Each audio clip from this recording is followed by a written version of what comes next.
নতুন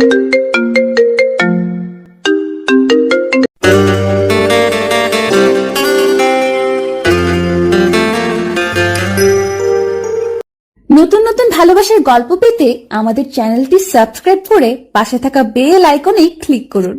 ধন্যবাদ। আজ আমাকে পাত্রপক্ষ দেখতে আসবে, তাই কাজিনরা আমাকে সাজিয়ে গুছিয়ে রেখে গেছে, আর আমিও সেইভাবেই বসে আছি।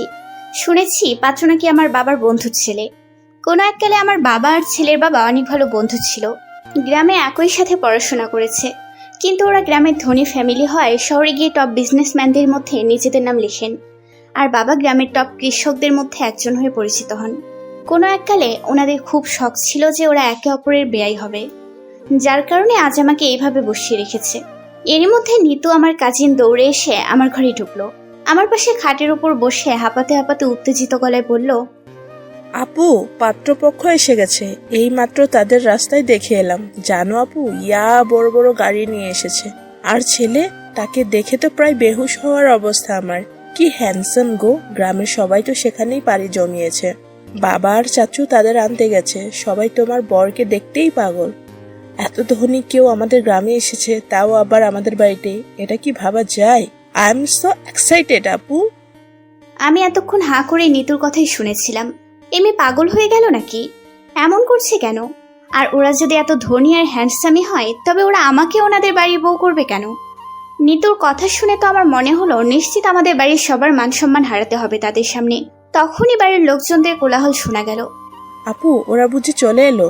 আমি গেলাম ওদের দেখতে, তুমি এখানেই বসে থাকো। বলেই নিতু এক দৌড়ে বাইরে। বাইরের কোলাহল শুনে মনে হচ্ছে তারা বাড়ির ভিতরে ঢুকে পড়েছে, আর এত চেঁচামেচি মনে হচ্ছে পুরো গ্রাম ভেঙে এসেছে। হয়তো কোনো এক এলিয়েন এসেছে, তাকে দেখতেই হবে, না দেখলে চলে না এদের। উফ, এরা পারেও বটে সত্যি। শব্দ শুনে মনে হলো ওদের সবাইকে আমার পাশের ঘরটাতেই বসানো হয়েছে। আসলে টিনের বাড়ি তো, তাই এ ঘর ও ঘরের পার্থক্য শুধুমাত্র একটা টিনের বেড়া। ওরা নিজেদের মধ্যেই কথা বলছে। ওরা কথা বলুক, এর মধ্যে আমি আমার পরিচয়টা দিয়ে দেই। আমি মোনালিকা সুলতানা, সবাই মোনালিকা নামেই ডাকে। আমি ছোট্ট মফস্বল গ্রামের মেয়ে, খুবই সাধারণ মেয়ে। আমার উচ্চতা 5 ফিট 1, আর আমার ওয়েট 60 কেজি। এটাই ভাবছেন তো আমি আমার ওজন কেন বললাম কারণ আমি অন্য মেয়েদের মতো না। আমি একটু মোটা। আমি মোটা বলে স্কুল লাইফে অনেক কথাই শুনতে হয়েছিল আমায়। সবার হাসির পাত্রী ছিলাম আমি। তাদের খোঁটা শুনে আমি সিদ্ধান্ত নিয়েছিলাম যে আমি তাদের দেখিয়ে দেব আমি কোনো কিছুতেই তাদের থেকে কম নই। তাই মন দিয়ে পড়াশোনা করেছি। স্টাডি শেষ করার পর অনেক কষ্টে আমি একটা জব পাই ঢাকার এক বড় কোম্পানিতে। কোম্পানিটা অনেক ভালো, যার কারণে চাকরিটা হাতছাড়া হতে দিতে পারিনি। বাবা খুব স্বাধীন মনের মানুষ, তাই বাবাকে একটু জেদ দেখাতে উনি আমাকে গ্রাম ছেড়ে শহরে যাওয়ার পারমিশন দেন। ঢাকায় এক ফুপুর বাড়িতে থেকে আমি জবটা করছি। প্রায় 1 বছর ধরে জবটা করছি আমি। এই বছর আমাদের কোম্পানি বিজনেস অব দ্য ইয়ারে অ্যাওয়ার্ড পেয়েছে। খুবই ভালো ছিলাম। তারই মাঝে বাবা আমাকে ফোন করে বাড়িতে আসতে বলে। এসে এখানে ফেসে গেছি। সাজিয়ে গুজিয়ে বসিয়ে দিয়েছে। কিছুক্ষণ পর আমার চাচি আর পাশের বাড়ির এক বড় আম্মু এসে আমাকে ওনাদের সামনে নিয়ে গেল। আমাকে একটা চেয়ারে বসতে দেওয়া হলো। আমি মাথা নিচু করে ওনাদের সামনে বসে আছি। আমাদের ঘিরে অনেকেই দাঁড়িয়ে আছে। ওনারা আমাকে একের পর এক প্রশ্ন করছে, আর ওনাদের প্রশ্নে আমার হার্টবিট বাড়ছে।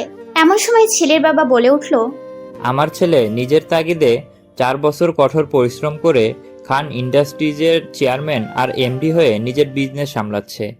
এমন দায়িত্ববান ছেলে তোরা খুব কমই পাবি রে নাইহান। আমি ওনার মুখে মুখে খান ইন্ডাস্ট্রিজের নাম শুনে চমকে যাই। খান ইন্ডাস্ট্রিজের এমডি মানে? আমি বিস্ময় ভরা চোখে পাত্রের দিকে তাকালাম। ছেলেকে দেখে আমার চোখ রসগোল্লা হয়ে গেল। 6 ফুট লম্বায়, ফিট বডি, গায়ের রং ফর্সা, আর মুখে চাপদাড়ি। একরাশ বিরক্তি ভাব নিয়ে আমার সামনে বসে থাকা ছেলেটাকে দেখে আমার মুখ থেকে অস্ফুট কণ্ঠে বেরিয়ে এলো, আশিক স্যার। আমার মুখে স্যার ডাক শুনে সবাই আমার দিকে অবাক দৃষ্টিতে তাকালো। আমি সবার দিকে ফ্যালফ্যাল চোখে তাকালাম। মোনালিকা মা, তুমি আশিককে চেনো? অবাক হয়ে প্রশ্ন করলেন স্যারের মা আয়না খান। আমি ওনার দিকে তাকিয়ে মাথা ওপর নিচ করে সায় দিলাম। আশিক, তুই চিনিস মোনালিকাকে? স্যারের বাবা মিরাজ খান স্যারকে উদ্দেশ্য করে বললেন, না, চেনার কি আছে? আমার অফিসের স্টাফকে আমি তো চিনবই, এতে অবাক হওয়ার কি আছে? একরাশ বিরক্তি নিয়ে বললেন স্যার। তোর অফিসের স্টাফ মানে? মোনালিকা তোর কোম্পানিতে জব করে? আর এই কথাটা তুই আমাদের এতক্ষণ বললি না কেন? অবাক হয়ে মিরাজ খান বললেন, বলার প্রয়োজন মনে করিনি, তাই এতক্ষণ বলিনি। তা এটা তো আরো ভালোই হয়েছে, ছেলে মেয়ে দুজন দুজনকে চেনে, এর থেকে ভালো আর কি হতে পারে? কি বলিস রায়হান? মিরাজ খান বাবাকে উদ্দেশ্য করে বলল, হ্যাঁ সেটাই তো দেখছি, দুজন দুজনকে চিনলেই ভালো, আমাদের আর কি করা। অবাক হয়ে এই কথাটা বললেন বাবা। ওরা আবার ওদের কথায় মগ্ন হয়ে গেল। বাবা আর মিরাজ আঙ্কেলের কথা শুনে মনে হচ্ছে তারা কতকালের একে অপরের ভালো বন্ধু। কিন্তু আমি আছি আমার জ্বালায়। বিয়েটা যে হবে না এটা আমি নিশ্চিত। বিয়ে নিয়ে আমার কোনো মাথা ব্যথা নেই। আমার সব ব্যথা আমার চাকরিটাকে নিয়ে। এত একটা ভালো চাকরি আমার হাতছাড়া হয়ে যাচ্ছে। বাবা আর কাউকেই পেল না, সরাসরি আমার বসকে আমার সামনে বসিয়ে দিল। এখন কি হবে? লজ্জায় পুরো মাথা হেট হয়ে যাচ্ছে। যাকে বিয়ে করার জন্য মিসেস ওয়াল্টারা লাইন লাগিয়ে আছে উনি আমায় বিয়ে করবেন? এটা একেবারে ইম্পসিবল। ওনার মুখ দেখে বোঝা যাচ্ছে যে উনি এত কিছুতে কতটা বিরক্তি বোধ করছেন। আচ্ছা, এটা কি শুধু আমিই দেখতে পাচ্ছি? অন্য কারোর চোখে কি ওনার বিরক্তি ভাবটা পড়ছে না? উফ, উনি যদি বিয়েতে না বলে চলে যান, আমার মান সম্মান প্লাস্টিক। কোন মুখে আমি গিয়ে ওনার সামনে দাঁড়াবো? নিজের সম্মান রক্ষাতে চাকরিটাও আমাকে ছাড়তে হবে। চাকরি ছাড়ার কথা মাথায় আসতেই আমার কান্না চলে আসছে। জোরে জোরে কাঁদতে ইচ্ছে হচ্ছে। কিন্তু এরা আমার ভাবনায় জল ঢেলে দিয়ে বিয়েতে রাজি হয়ে বিয়ের ডেট পর্যন্ত ফিক্সড করে চলে গেলেন। এটা কি হলো? আমার যেন বিশ্বাসই হচ্ছে না যে ওরা বিয়েতে রাজি হয়েছে। বিশেষ করে স্যারও তো কিছুই বললেন না। এটা কি হচ্ছে? আমার কেন জানি না মনে হচ্ছে উনি ওনার বাবার চাপে পড়ে বিয়েতে রাজি হয়েছেন। কোনো একটা সুযোগ পেলেই বিয়েটা ক্যান্সেল করতে দেরি করবেন না। অন্যদিকে আমাদের গ্রামের মানুষরা সবসময় সব দিক দিয়ে দুকদম এগিয়ে থাকে। এই বেলাও তাই হলো। পুরো গ্রামে রটে গেল যে আমি শহরে গিয়ে নিজের অফিসের বসকেই ফাঁসিয়ে বিয়ে করছি। না হলে এত বড় ধাঁচের মানুষ আমাকে বিয়ে করতে কেন রাজি হবেন? এই কথা শুনে বাবা আমাকে এক কথায় বলে দিয়েছেন আমি যেন বিয়ের আগে আর অফিসে না যাই। বিয়ের পর ওরা চাইলে জব করবো, নয়তো নয়। আমার কি করার? মন খারাপ করে বাড়িতেই পড়ে রইলাম। আজ 3 দিন ধরে বাড়িতে বসে আছি। কিন্তু বসে বসে না আমি আরো বেশি মোটা হয়ে যাই। কিন্তু কি আর করার? বসে বসে না এখন হানিবানিকে গোলমাল দেখাচ্ছে না, আমার আর কোনো কাজ নেই। আজও বসে বসে হানিবানি দেখছি আর হেসে হেসে গড়িয়ে পড়ছি। ঠিক তখনই আমার ফোন বেজে উঠল। ফোন হাতে নিয়ে দেখি আননোন নাম্বার। কিছু না ভেবেই ফোনটা রিসিভ করলাম। হ্যালো, আসসালামু আলাইকুম, কে বলছেন? আপনি অফিসে আসছেন না কেন, মিস মোনালিকা? গলা শুনে আমি লাফিয়ে উঠলাম। এটা তো স্যারের গলা। স্যার আমাকে ফোন করেছে ভাবতেই অবাক লাগছে। স্যার, আপনি আমাকে ফোন করেছেন? কেন, কোনো প্রবলেম আপনার? আপনি অফিসে 3 দিন ধরে আসছেন না, ছুটি নিয়েছিলেন? খিটখিটে গলায় বললেন স্যার। না আসলে স্যার। এটা আপনার মামার বাড়ি, যখন ইচ্ছে হবে আসবেন, আর যখন ইচ্ছে হবে আসবেন না। না মানে স্যার। কালকের মধ্যে আমি আপনাকে অফিসে দেখতে চাই। Got it? Yes sir. সাথে সাথে ওপাশ থেকে ফোনটা কাটার শব্দ পেলাম। আমি অবাক, কারণ স্যার আমাকে নিজে থেকে ফোন করেছে। অফিসের কোনো স্টাফ অফিসে না এলে তাকে স্যারের পিএর অফিসের কন্ট্যাক্ট নাম্বার দিয়ে ফোন করে খবরাখবর নেয়। তাহলে আজ হঠাৎ স্যার আমাকে নিজে থেকে ফোন করলেন কেন? আর আমি যে 3 দিন অফিসে যাইনি এটাও স্যার খেয়াল করেছেন। আচ্ছা, স্যার কি আমাকে কিছু বলতে চান, যার কারণে আমায় উনি এতদিন খুঁজেছেন? কি বলতে চান? বিয়ে ভাঙার কথা? এই কথাটা বললে হয়তো আমি এতটাও অবাক হব না। সে যাই হোক না কেন, এখন আমি বের হলাম বাবার উদ্দেশ্যে। বাবাকে এই সুখবরটা দিতে হবে তো। বাবাকে অনেক বুঝিয়ে রাতের গাড়িতেই ঢাকা চলে এলাম। সকাল 7টায় বাস কমলাতলি এসে থামলো। আমি বাস স্ট্যান্ড থেকে সোজা অফিসের দিকে রওনা হলাম, কারণ এখন ফুপুর বাড়ি যাওয়ার সময় নেই। অফিসে দেরি হয়ে যাবে। আর ভাববেন না যে সারা রাত জার্নি করে এখন কিভাবে অফিস করব। আমার সমস্যা হবে না, কারণ আমি বাসেও আরামে ঘুমিয়েছি। বাস স্ট্যান্ড থেকে অফিসে পৌঁছাতেই 1 ঘন্টা সময় লাগলো। আমি অফিসে এসে আমার কেবিনে ব্যাগ রেখে সোজা ওয়াশরুমে চলে গেলাম। ওখান থেকে ফ্রেশ হয়ে এসে ক্যান্টিনে গিয়ে কিছু খেয়ে এসে স্যারের সাথে দেখা করতে গেলাম। উনি আমায় অফিসে ছুটি না নিয়ে আসার জন্য কয়েকটা কড়া কথা শুনিয়ে দিলেন। আর আমার মাসিক বেতন থেকে মাইনে কাটা হলো। আমি ভেবেছিলাম স্যার হয়তো আমাকে বিয়ে নিয়ে কিছু একটা বলবেন, কিন্তু কিছুতেই কিছু না, উল্টো আমাকে 2-1 কথা শুনিয়ে দিলেন। ধুর, আমি মুখ ফুলিয়ে ওখান থেকে এসে নিজের কাজে মন দিলাম। সারাদিন কাজে বিজি ছিলাম। 3 দিনের চাপ একদিনেই পড়ে গেল। এসব নিয়ে ভাবার সময়ই পেলাম না। অফিস আওয়ার শেষে আমি সব কাগজপত্র গুছিয়ে রেখে আমার ব্যাগ নিয়ে অফিস থেকে বেরিয়ে এলাম। অফিস থেকে বেরোতেই দেখি স্যার গাড়িতে হেলান দিয়ে দাঁড়িয়ে আছেন। আমি ওনাকে উপেক্ষা করে চলে আসতে চাইলে উনি আমাকে পেছন থেকে ডাক দিলেন। ইস মোনালিকা। আমি পেছনে ঘুরে ওনার দিকে তাকিয়ে বললাম, কিছু বলবেন sir? Yes, come with me. বলেই গাড়ির দরজা খুলে দিল। আমি কিছুটা এগিয়ে গিয়ে বললাম, জি স্যার, কোথায় যাব? সেটা গেলেই দেখতে পাবেন। এখন চুপচাপ গাড়িতে বসুন। আমি আর কথা না বাড়িয়ে গাড়িতে উঠে বসলাম। উনি ড্রাইভিং সিটে বসে ড্রাইভ করতে শুরু করলেন। পুরো রাস্তা দুজনেই চুপচাপ ছিলাম। আমি ভাবছি উনি আমায় বিয়ে করবেন না বলে মেরে ফেলতে নিয়ে যাচ্ছেন না তো? সে যেখানেই যাক, তা তো গেলেই দেখা যাবে। উনি একটা ক্যাফের সামনে গাড়ি থামালেন। আমাকে নামিয়ে উনি গাড়ি পার্ক করলেন। তারপর আমাকে নিয়ে ভেতরে গিয়ে বসলেন। ওয়েটার আসলে 2টো কফির অর্ডার দিলেন। আমাকে একবার জিজ্ঞাসাও করলেন না আমি কি খাবো। আমি কফি খাই না। এটা এখন ওনাকে কিভাবে বলি? ওয়েটার কফি দিয়ে গেল। আমি কফি নিয়ে নাড়াচাড়া করছি। উনি কফিতে এক চুমুক দিয়ে বললেন, ইস মোনালিকা, আমি আপনাকে এখানে কিছু কথা বলার জন্য নিয়ে এসেছি বিয়ের ব্যাপারে। আপনি খুব অবাক হয়ে আছেন যে আমি কেন আপনাকে বিয়ে করতে রাজি হয়েছি। বিয়েটা আমি আমার ড্যাডের কথাতে করেছি। এটা শুনে আমি একদমই অবাক হলাম না। এটা হরই ছিল। আমি কোনো কথা না বলে ওনার কথা শুনতে লাগলাম। উনি আবার বললেন, ড্যাড কখনোই আমার কাছে কিছু চাইনি, সব সময় দিয়ে গেছেন। আমাদের ভালোর জন্য সারা জীবন পরিশ্রম করে গেছেন। এই প্রথমবার ড্যাড আমার কাছে কিছু চেয়েছে। আপনাকে আমাদের বাড়ির বউ হিসেবে দেখতে চেয়েছেন। বাবাকে আমি না বলতে পারিনি, তাই আমি বিয়েটা করছি। কিন্তু আমি কখনোই আপনাকে স্ত্রী হিসেবে মানতে পারবো না। এটার কারণ নিশ্চয়ই আপনার অজানা নয়। এই বিয়েতে সমাজের সামনে আমরা স্বামী স্ত্রী হলেও আপনার আর আমার মাঝের সম্পর্ক শুধু একজন পরিচিত মানুষ হয়েই থাকবে। আপনি বুঝতে পারছেন তো আমি কি বলছি? আমি আপনাকে স্ত্রীর অধিকার দিতে পারবো না। তাছাড়া আপনার অন্য কোনো অভাব থাকবে না। আপনি আপনার ইচ্ছে মতো চলাফেরা করতে পারেন। আপনি আপনার মতো আর আমি আমার মতো। কেউ কারো পার্সোনাল লাইফে ইন্টারফেয়ার করব না। আমি আমারটা আপনাকে বললাম। এরপরে আপনি কি করবেন এটা আপনার ডিসিশন। বলে উনি বসা থেকে উঠে দাঁড়ালেন।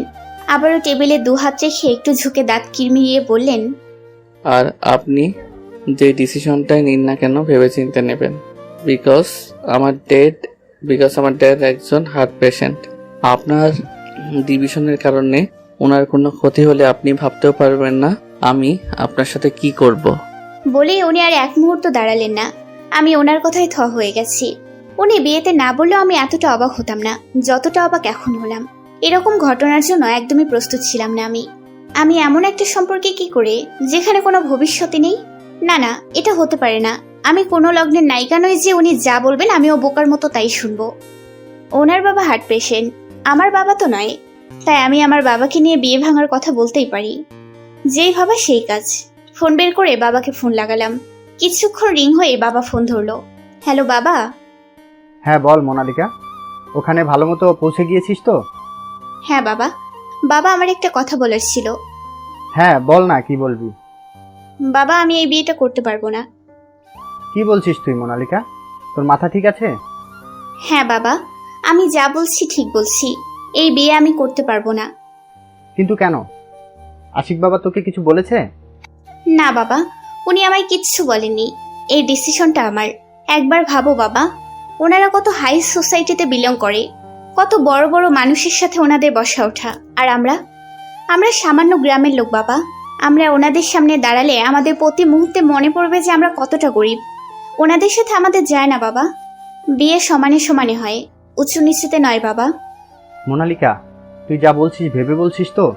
একবার ভাব মা, তোর বিয়ের দিন তারিখ ঠিক হয়ে গেছে। কিছুদিন পর তোর বিয়ে। গ্রামের সবাই এই কথা জানে। এখন যদি তুই বিয়ে ভাঙতে বলিস তাহলে আমার মান সম্মানের কি হবে? আমি মানুষকে মুখ দেখাবো কি করে? তুই তো জানিস এখানকার মানুষ কেমন, একটা ছেড়ে আরেকটা বলে। আচ্ছা তুই ওদের কথা ছাড়, তোর মিরাজ আঙ্কেল, ওর কি হবে? আমি ওকে কথা দিয়েছি, আমি ওর সামনে দাঁড়াবো কি করে? আমাদের বন্ধুত্বেও দাগ লেগে যাবে মোনালিকা। আর আমি যতদূর মিরাজকে চিনি, ও কখনোই ওপর নিচ বাছাই করে না। করলে নিজে থেকে তোকে বাড়ির বউ বানানোর জন্য আমাকে বলতো না। মোনালিকা, এখনো সময় আছে, ভাব। আমার মান সম্মান এইভাবে ধুলোয় মিশিয়ে দিস না। বাবা, আমি তোমাকে একটু পর ফোন করছি বলে ফোনটা কেটে দিলাম। এটা কি করেছিলাম আমি এটা কেন ভাবিনি যে এই বিয়েটার সাথে আমার মা বাবার সম্মানও জড়িয়ে আছে। এই বিয়েটা ভাঙলে যে আমার বাবার এত বছরের বন্ধুত্বটাও ভেঙে যাবে। স্যার যদি ওনার বাবার জন্য আমার মতো একটা মেয়েকে বিয়ে করতে রাজি হতে পারে, তবে আমি কেন পারবো না? ভাগ্য আমাকে যেদিকে নিয়ে যাবে আমাকেও সেদিকেই যেতে হবে। সব ভাগ্যের ওপর ছেড়ে দিয়ে ব্যাগ কাঁধে নিয়ে ক্যাফে থেকে বেরিয়ে এলাম। পরের দিন ফোন করে বাবাকে বিয়ের আয়োজন করতে বললাম। এইভাবেই দিন কাটতে লাগলো আমার। আজ আমার বিয়ে। স্যারের বাড়ি থেকে আমার সাজগোজের সব জিনিস পাঠানো হয়েছে। এগুলো দিয়ে আমাকে সাজানো হলো। আমি এমনিই তো একটু মোটা, তার উপর এরকম ওজনের লেহেঙ্গা আর ভারী গহনা পরে আমি তো কাহিল। না পারছি কিছু বলতে, না পারছি সইতে। রাত 8টায় স্যারেরা এলেন। বরযাত্রীতে শুধু আঙ্কেল, আন্টি, স্যার আর ওনার ছোট ভাই রেহান এসেছে। ওনারা কিছুক্ষণ গল্প করে খাওয়া দাওয়া করে নিল। এখন আমার বিয়ে পড়ানো হচ্ছে। কবুল বলার সময় অনেক ধরনের চিন্তাভাবনা মাথায় জেঁকে বসেছিল। সবটাকে ছুঁড়ে ফেলে কবুল বললাম। রেজিস্ট্রির খাতায় সাইন করার সময় দেখলাম স্যার সাইন করে দিয়েছেন। এবার আমার পালা। কাঁপা কাঁপা হাতে সাইন করলাম। আমাদের বিয়ে সম্পূর্ণ হলো। আমি সম্পূর্ণভাবে ওনার স্ত্রী হলাম। অনেক দূরের রাস্তাতে বিয়ে পড়ানোর শেষেই বিদায় নিতে হলো। বিদায়ের সময় সবাইকে ছেড়ে আসতে অনেক কষ্ট হচ্ছিল, বুক ফেটে যাচ্ছিল। বরযাত্রীতে দুটো গাড়ি এসেছে। একটাতে আমার শ্বশুর, শাশুড়ি আর দেবর বসেছে, অন্যটাতে আমি আর উনি বসেছি। খুব কান্না পাচ্ছে। আমি এমন একটা জীবনের দিকে এগোচ্ছি যার কোনো ভবিষ্যৎ নেই। যার হাত ধরে যাচ্ছি সে যে কোনো সময় মাঝপথে আমার হাত ছেড়ে দিতে পারে। তখন কি করব আমি? এই যে এখন কাঁদছি, এখন তো আমার কেউ নেই যে আমার মাথায় হাত রেখে আমায় সান্ত্বনা দেবে। আপন সবাইকে যে পেছনে ফেলে চলে যাচ্ছি, আর যাকে আপন ভেবে যাচ্ছি সেও তো আমার সবচেয়ে বড় পর। আর ভাবতে হলো না, কারণ উনি আমার দিকে একটা টিস্যু এগিয়ে দিলেন। আমি ওনার দিকে একবার ছলছল চোখে তাকিয়ে টিস্যুটা হাতে নিলাম। না, যতটাও খারাপ ভেবেছিলাম ততটাও খারাপ নয়। গাড়িতে কাঁদতে কাঁদতে কখন যে ঘুমিয়ে পড়েছি বুঝতে পারিনি। ভোরে যখন ঘুম ভাঙলো তখন কারোর ডাক শুনতে পেলাম। পাশে তাকিয়ে দেখি উনি নেই। গাড়ির জানালার কাছে এসে আমার শাশুড়ি মা আমায় ডাকছেন। আমি ওনার কথায় সায় দিয়ে গাড়ি থেকে নামলাম। উনি আমায় নিয়ে সামনে এগোতে লাগলেন। আমি সামনের দিকে তাকাতেই অবাক। এ তো এক রাজপ্রাসাদের থেকে কম নয়। এত বড় বাড়ি এই প্রথম দেখলাম আমি। আর বাড়ি এত সুন্দর করে সাজিয়েছে যে আমি দেখে হা হয়ে গেছি। মা আমাকে নিয়ে বাড়ির ভেতরে গেলেন। ভেতরে গিয়ে আমি আরো অবাক। মনে হয় আমি কোনো স্বপ্নপুরীতে আছি। এত সুন্দর করে ডেকোরেট করা হয়েছে। আর বাড়ি ভর্তি লোকজন। এরা কেউ বরযাত্রী যায়নি, কারণ অনেক দূরের রাস্তা। আমাদের দেখেই সবাই এগিয়ে এলো। আমি আর চোখে দেখলাম স্যার সোফার ওপর বসে আছেন। আমাকেও সেখানে নিয়ে গিয়ে বসানো হলো। এরই মধ্যে ওনারা আমাদের ঘিরে ধরলো। নানা ধরনের কথা বলতে লাগলো। বিয়ের বাকি নিয়মগুলো পালন করতে করতে প্রায় সকাল হয়ে গেছে। সব নিয়ম শেষে উনি উঠে চলে গেলেন। যাওয়ার সময় ওনার রুমে ব্রেকফাস্ট পাঠিয়ে দিতে বললেন। অন্যদিকে আমাকে ওনার কাজিনরা সবাই ঘিরে রেখেছে। কথা বলছে, হাসাহাসি করছে। আমিও কখনো কখনো ওদের সাথে তাল মেলালাম। ওদের কথায় বুঝতে পারলাম ওরা সবাই স্যারকে কত ভয় পায়। প্রায় 8টা বাজে। তখন স্যার ওপর থেকে নিচে এসে বললেন, মম, আমি অফিসে যাচ্ছি। ওনার কথা শুনে সবাই হা করে ওনার দিকে তাকালো। মা অবাক হয়ে বললেন, অফিসে যাবি মানে? কালই তোর বিয়ে হলো আর আজ তুই নতুন বউকে একা রেখে অফিসে যাবি? বাবা সোফায় বসতে বসতে বললেন, আহা, বাধা দিচ্ছ কেন? যাক না অফিসে। বিয়ে হয়েছে তো কি হয়েছে? বউ তো আর পালিয়ে যাবে না। এমনি কাল অফিসে যায়নি, অনেক কাজ পড়ে আছে হয়তো। আজও অফিসে না গেলে তো ওর উপর অনেক চাপ পড়ে যাবে। আর এমনিতেই এখানে তো আর কোনো কাজ নেই। ও বাড়িতে থাকলেও দেখবে ল্যাপটপ নিয়ে ঘরে বসে পড়েছে। তার থেকে বরং ও অফিসেই যাক, বিকেলের ফাংশন অ্যাটেন্ড করবে। সেটাই কর। বাপ ছেলে দুজনেই এক। বাবাও তো আর কম নয়। নিজের বাসর রাতে অফিসে মিটিং করতে চলে গেছিলেন, তার ছেলে আবার কেমন হবে? মায়ের এই কথা শুনে সবাই উচ্চস্বরে হাসতে লাগলো। রেহান হাসতে হাসতে বলল, মা, তুমি একদম চিন্তা করো না। আমি কিন্তু মোটেও বাবার মতো হইনি। আমি বিয়ে করলে পরপর 1 মাস আমি কোনো কাজ ঘুরেও দেখবো না, প্রমিস। বলে আবার হাসতে লাগলো। আমিও হাসছি, শুধু একজন ছাড়া। ও গড, তোমরা এসব নাটক বন্ধ করবে। আমি অফিসে গেলাম, বিকেলে ফিরবো। বলেই চলে গেলেন উনি। আর আমি ওনার যাওয়া দেখতে লাগলাম। কিছুক্ষণ পর সবাই মিলে আমাকে ওনার ঘরে নিয়ে গেল।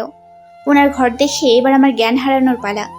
আমাদের গ্রামের বাড়ির 3টে ঘর মিলেও হয়তো এই ঘরের সমান হবে না। আর সব থেকে বড় ঘর, কত সুন্দর করে সাজানো। এসব কিছু বাদ দিয়ে আমার চোখ আটকে গেল বারান্দার দিকটায়। ঘর থেকে বারান্দাটা ভালোই দেখা যাচ্ছে। থাই গ্লাস ভেদ করে বারান্দার সৌন্দর্য সবটাই পরিষ্কার দেখতে পাচ্ছি। ওরা সবাই আমাকে ফ্রেশ হতে বলে চলে গেল।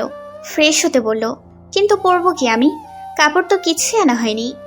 সামনে আলমারি দেখে আমি কিছু না ভেবেই আলমারি খুললাম। খুলে এবার আমার হা হওয়ার পালা।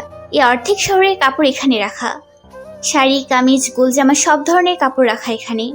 আমি ওখান থেকে একটা লাল রঙের শাড়ি নিয়ে ওয়াশরুমে ঢুকে পড়লাম।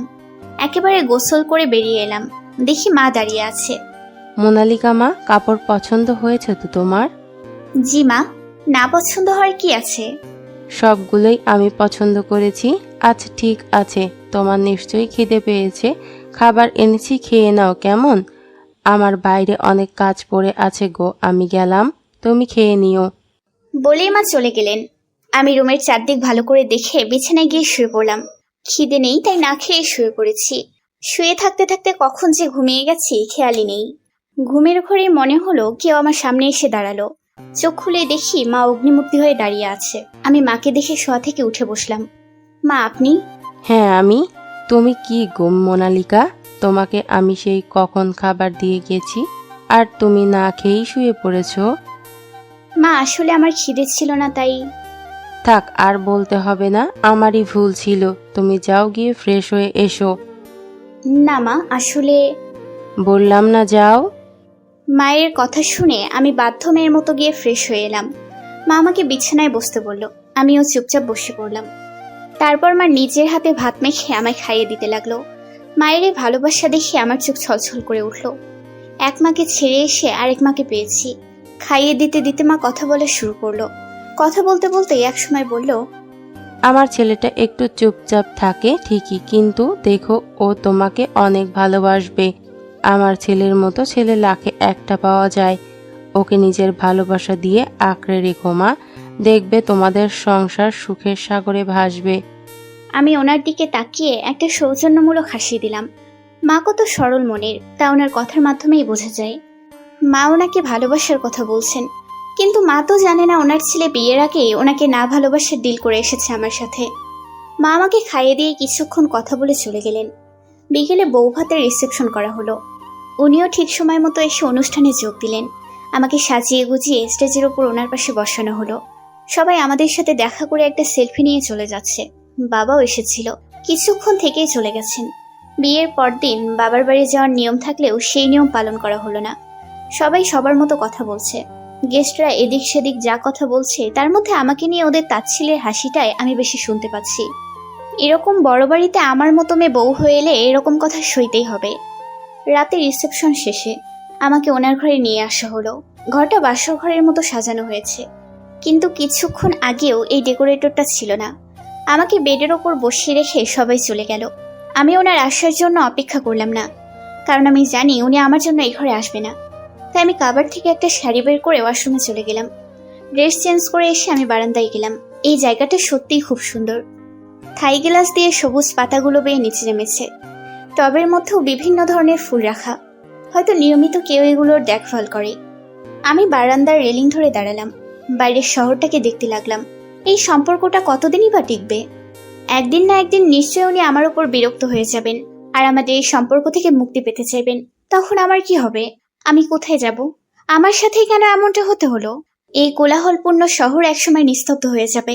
আচ্ছা, আমার জীবনটাও কি এই শহরের মতোই একসময় নিস্তব্ধ হয়ে যাবে? কি জানি কি হবে। তবে যেটা হবে সে ভবিষ্যতে দেখা যাবে।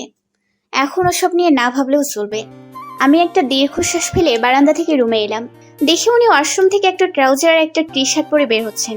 আমাকে দেখে বললেন, আজকের দিনটা এখানেই অ্যাডজাস্ট করে নিন, কাল থেকে আর অসুবিধা হবে না। কাল মম ড্যাড চলে গেলে আপনি অন্য রুমে শিফট হতে পারবেন। ওনার কথা শুনে আমি শুধু মাথা নাড়লাম, আর কিছু বললাম না। শুনেছি মা বাবা নাকি এখানে থাকেন না, সিলেটে বাবার নিজস্ব বিজনেস থাকায় তারা ওখানেই থাকেন। বাবা অসুস্থ তাই মা ওনাকে একা ছাড়েন না। উনি আবার বললেন, আপনি বেডে শুয়ে পড়ুন, আমি সোফায় শুয়ে পড়ছি। আমার একটা কথা বলার ছিল আপনাকে। কি কথা? ব্রুকুচকে বললেন উনি। আসলে আমি জবটা কন্টিনিউ করতে চাই, যদি আপনি পারমিশন দেন তো। এতে আমার পারমিশন নেওয়ার কি আছে? এটা আপনার লাইফ, আপনার ডিসিশন। তবে হ্যাঁ, অফিসের আমাদের বিয়ের ব্যাপারে জানতে না পারে। আমি চাই আমার পার্সোনাল লাইফের কারণে আমার প্রফেশনাল লাইফ নষ্ট হোক। ওনার কথা আমার বুকে সুই হয়ে বিঁধল। এমন কপাল আমার, নিজের স্বামীকেও স্বামী পরিচয় দেওয়ার অধিকার নেই। কি আর করার, আমি চুপচাপ গিয়ে শুয়ে পড়লাম। উনিও কম্বল মুড়ি দিয়ে সোফায় শুয়ে পড়লেন। সারা রাত এপাশ ওপাশ করেছি, কিছুতেই ঘুম আসছিল না। বিভিন্ন ধরনের চিন্তা মাথায় ভর করেছিল। অনেক কষ্টে শেষ রাতে একটু ঘুম পেল, কিন্তু আজানের শব্দে ঘুম ভেঙে গেল। আমি উঠে ফ্রেশ হয়ে এসে কাবার থেকে জায়নামাজ খুঁজে নামাজ পড়লাম। নামাজ পড়ে আবার গিয়ে শুয়ে পড়লাম। কিছুক্ষণ পর টের পেলাম উনি উঠে ওয়াশরুমে গেলেন। ওখান থেকে বেরিয়ে রুম থেকে বেরিয়ে গেলেন। এত সকাল সকাল কোথায় গেলেন?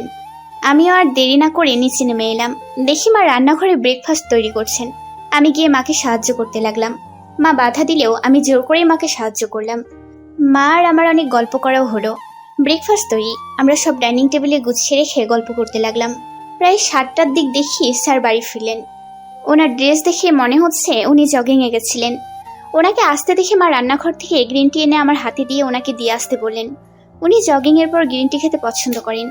আমি মায়ের হাত থেকে কাপ নিয়ে সোজা রুমে আসি। রুমে এসে দেখি কেউ নেই, হয়তো ওয়াশরুমে।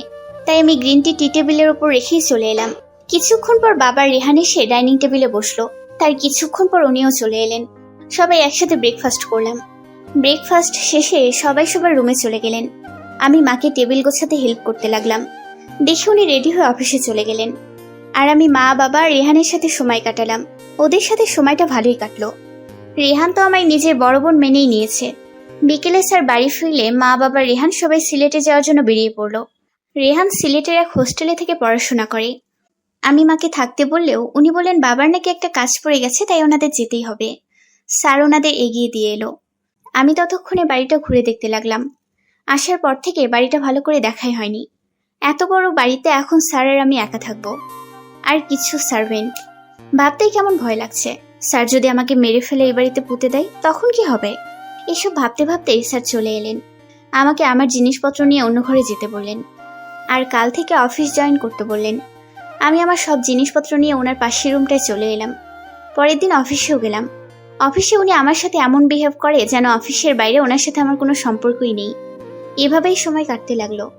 সময় দিনে দিন সপ্তাহে, আর সপ্তাহ মাসে পরিণত হলো। আজ 6 মাস আমাদের বিয়ের। আজ পর্যন্ত আমাদের সম্পর্কে কোনো উন্নতি হয়নি। কোনো প্রয়োজন ছাড়া আমরা একে অপরের সাথে কথা বলি না। উনি ওনার মতো, তো আমি আমার মতো চলি। এখন ওনার থেকে আমার কোনো এক্সপেকটেশনও নেই। এখনো অফিসে কেউ জানে না আমাদের বিয়ের ব্যাপারে।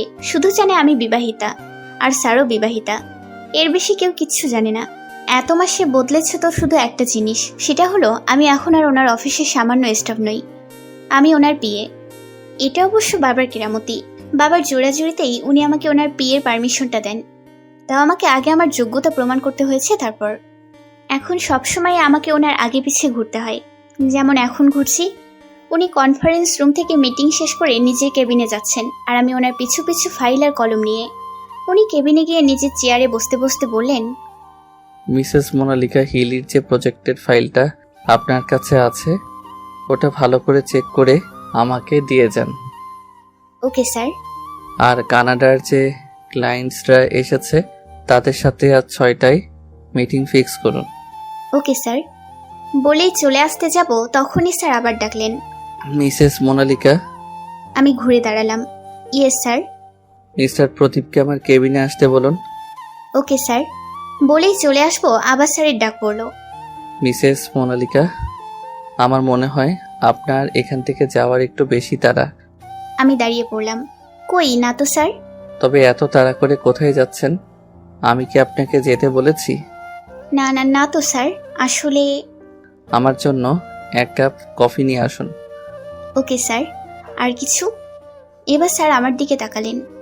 No Mrs Monalika. আমি ওনার কেবিন থেকে বেরিয়ে এলাম। উফ, হাত ছেড়ে বাঁচলাম। না জানি কেন ওনার কেবিনে থাকলে আমার দম বন্ধ হয়ে আসে। আমি স্বস্তির নিঃশ্বাস নিয়ে কফি আনতে গেলাম। যাওয়ার আগে প্রদীপ স্যারকে স্যারের কেবিনে যেতে বললাম। প্রদীপ স্যার স্যারের ম্যানেজার। আমি কফি এনে স্যারকে দিয়ে কেবিন থেকে বেরিয়ে আমার কেবিনে ঢুকলাম। কানাডার ক্লায়েন্টসদের ইমেইল করে মিটিংয়ের সময় জানিয়ে দিলাম। এরপর হিলির ফাইল খুঁজে নিয়ে ওটাতে চোখ বুঝতে লাগলাম। কিছুক্ষণ পর একটা ইমেইলে রিপ্লাই এলো। আমি ওটা স্যারের অ্যাকাউন্টে সেন্ড করে দিলাম। আবার ফাইলে চোখ দিলাম। এমন সময় কেউ আমার দরজায় নক করলো। May I come in madam? আমি না দেখে বললাম, কামিন। আমি কি এখানে বসতে পারি ম্যাডাম? এবার আমি মাথা উপরে তুলে বললাম, নিলয় তুমি মাথা বন্ধ করবে? বারে, আমি আবার কি করলাম? ম্যাডাম কাজে এতটাই বিজি যে আমার দিকে তাকানোর সময়ই নেই। তেমন কিছুই না, আমি জাস্ট ফাইলটা দেখছিলাম। ওহ মোনালিকা, সবসময় কাজ কাজ করো কেন? একটু আমাকেও সময় দাও, আমাকেও একটু ফ্লার্ট করার সময় দাও। আচ্ছা নিলয় বাবু, এখন তাহলে আমায় ফ্ল্যাট করতে এসেছেন? ধরে নিতে পারো সেটাই। তো এখন যদি আপনি আমাকে ফ্ল্যাট করেন, তবে আপনার এই টিনা মিনা রিনা এসবের কি হবে? ওরা তো সবাই আছেই, ওরা আমার গার্লফ্রেন্ড বলে কথা। বলেই হাসতে লাগলো নিলয়। আমি ওর সাথে তাল মিলিয়ে হাসতে লাগলাম। ঠিক তখনই আমার টেবিলে থাকা কন্ট্যাক্ট ফোন বেজে উঠল। দেখো হয়তো আশিক স্যার ফোন করেছে। নিলয় ভুরু উঁচিয়ে বলল। আমি ওর কথায় মুচকি এসে ফোন ধরলাম। Hello, Monalika speaking. এক্ষুনি আমার কেবিনে আসুন। বলে আমাকে কিছু বলার সুযোগ না দিয়ে ফোন কেটে দিল। আমি নিলয়ের দিকে তাকালাম। নিশ্চয়ই স্যার তোমাকে নিজের কেবিনে ডাকছে, রাইট? আমি মাথা ঝাঁকালাম। আমি জানতাম এরকমই কিছু একটা হবে। আমি যখনই তোমার সাথে একটু কথা বলতে আসি অমনি স্যারের ডাক পড়ে। আমি নিশ্চিত আশিক স্যার আমার কোনো শত্রু ছিল, তাই এরকমটা করে। তবে চিন্তা করো না, আমিও আজ আটঘাট বেঁধেই মাঠে নেমেছি। আজ তো তোমার সাথে কথা বলেই এখান থেকে নড়বো, নইলে এক পাও কোথাও যাচ্ছি না। আমার সব কাজ শেষ, আর অফিস আওয়ারও শেষ হতে চললো। তুমি শুনে এসো স্যার কি বলে, তারপর এখানে বসে গল্প করব। তাড়াতাড়ি এসো কিন্তু, আমি অপেক্ষা করব। আজ আমি স্যারকে হার মানাবই। নিলয়ের কথা শুনে আমি অবাক। কি বলছো এসব? কি হলো, দাঁড়িয়ে আসো কেন ওভাবে?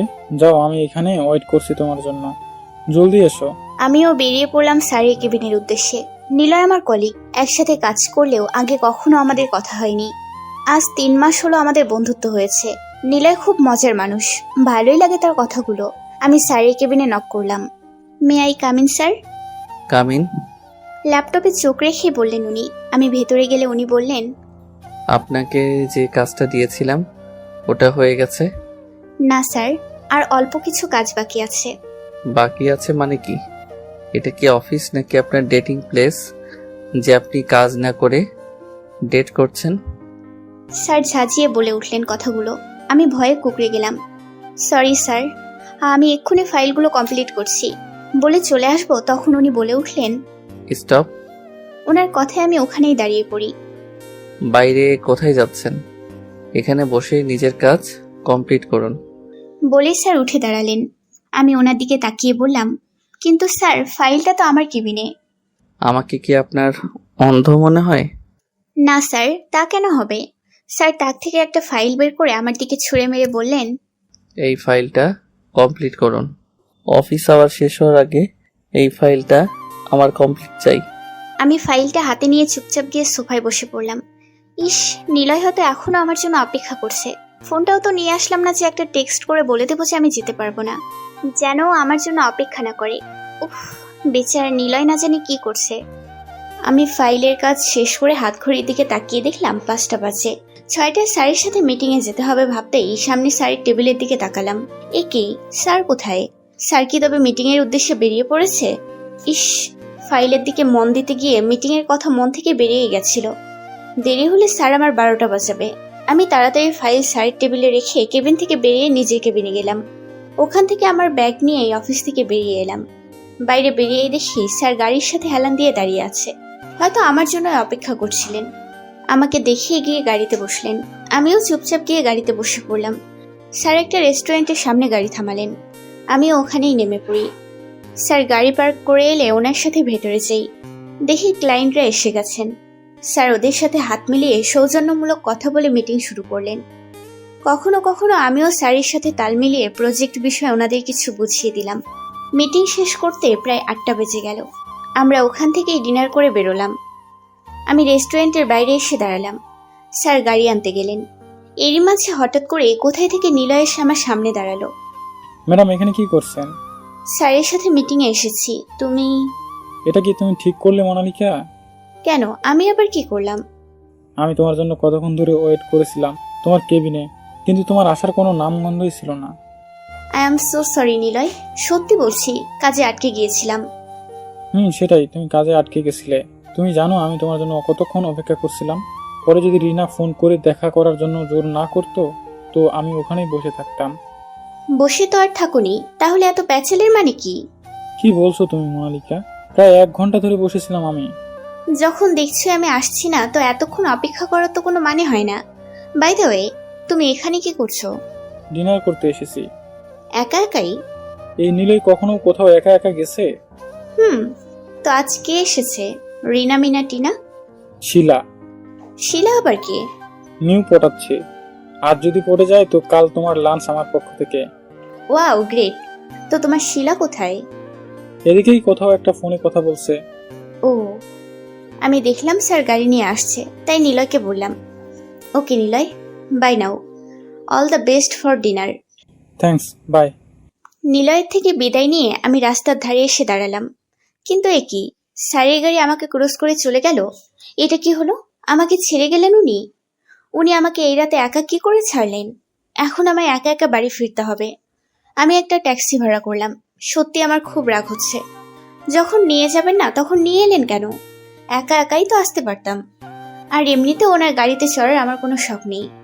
এই মিটিংয়ে আসতে যাতে, সেজন্য তো উনি নিজেই আমাকে ওনার সাথে যেতে বলেন, আবার নিয়েও আসেন।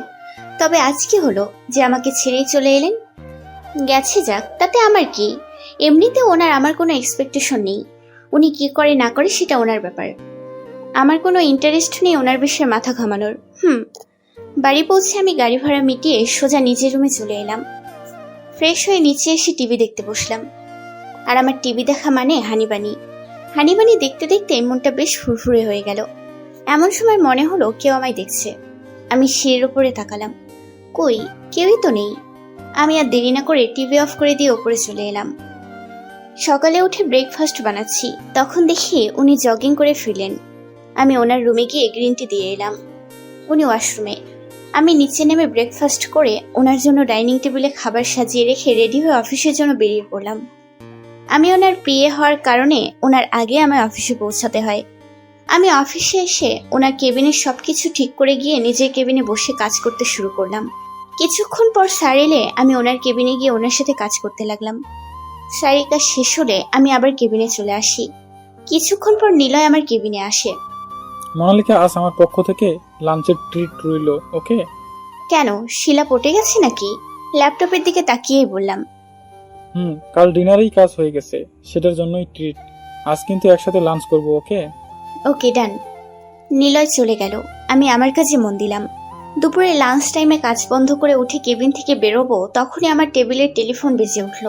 আমি ধরার সাথে সাথে ওপাশ থেকে বলল, এক্ষুনি আমার কেবিনে আসুন। বলেই স্যার ফোন কেটে দিলেন।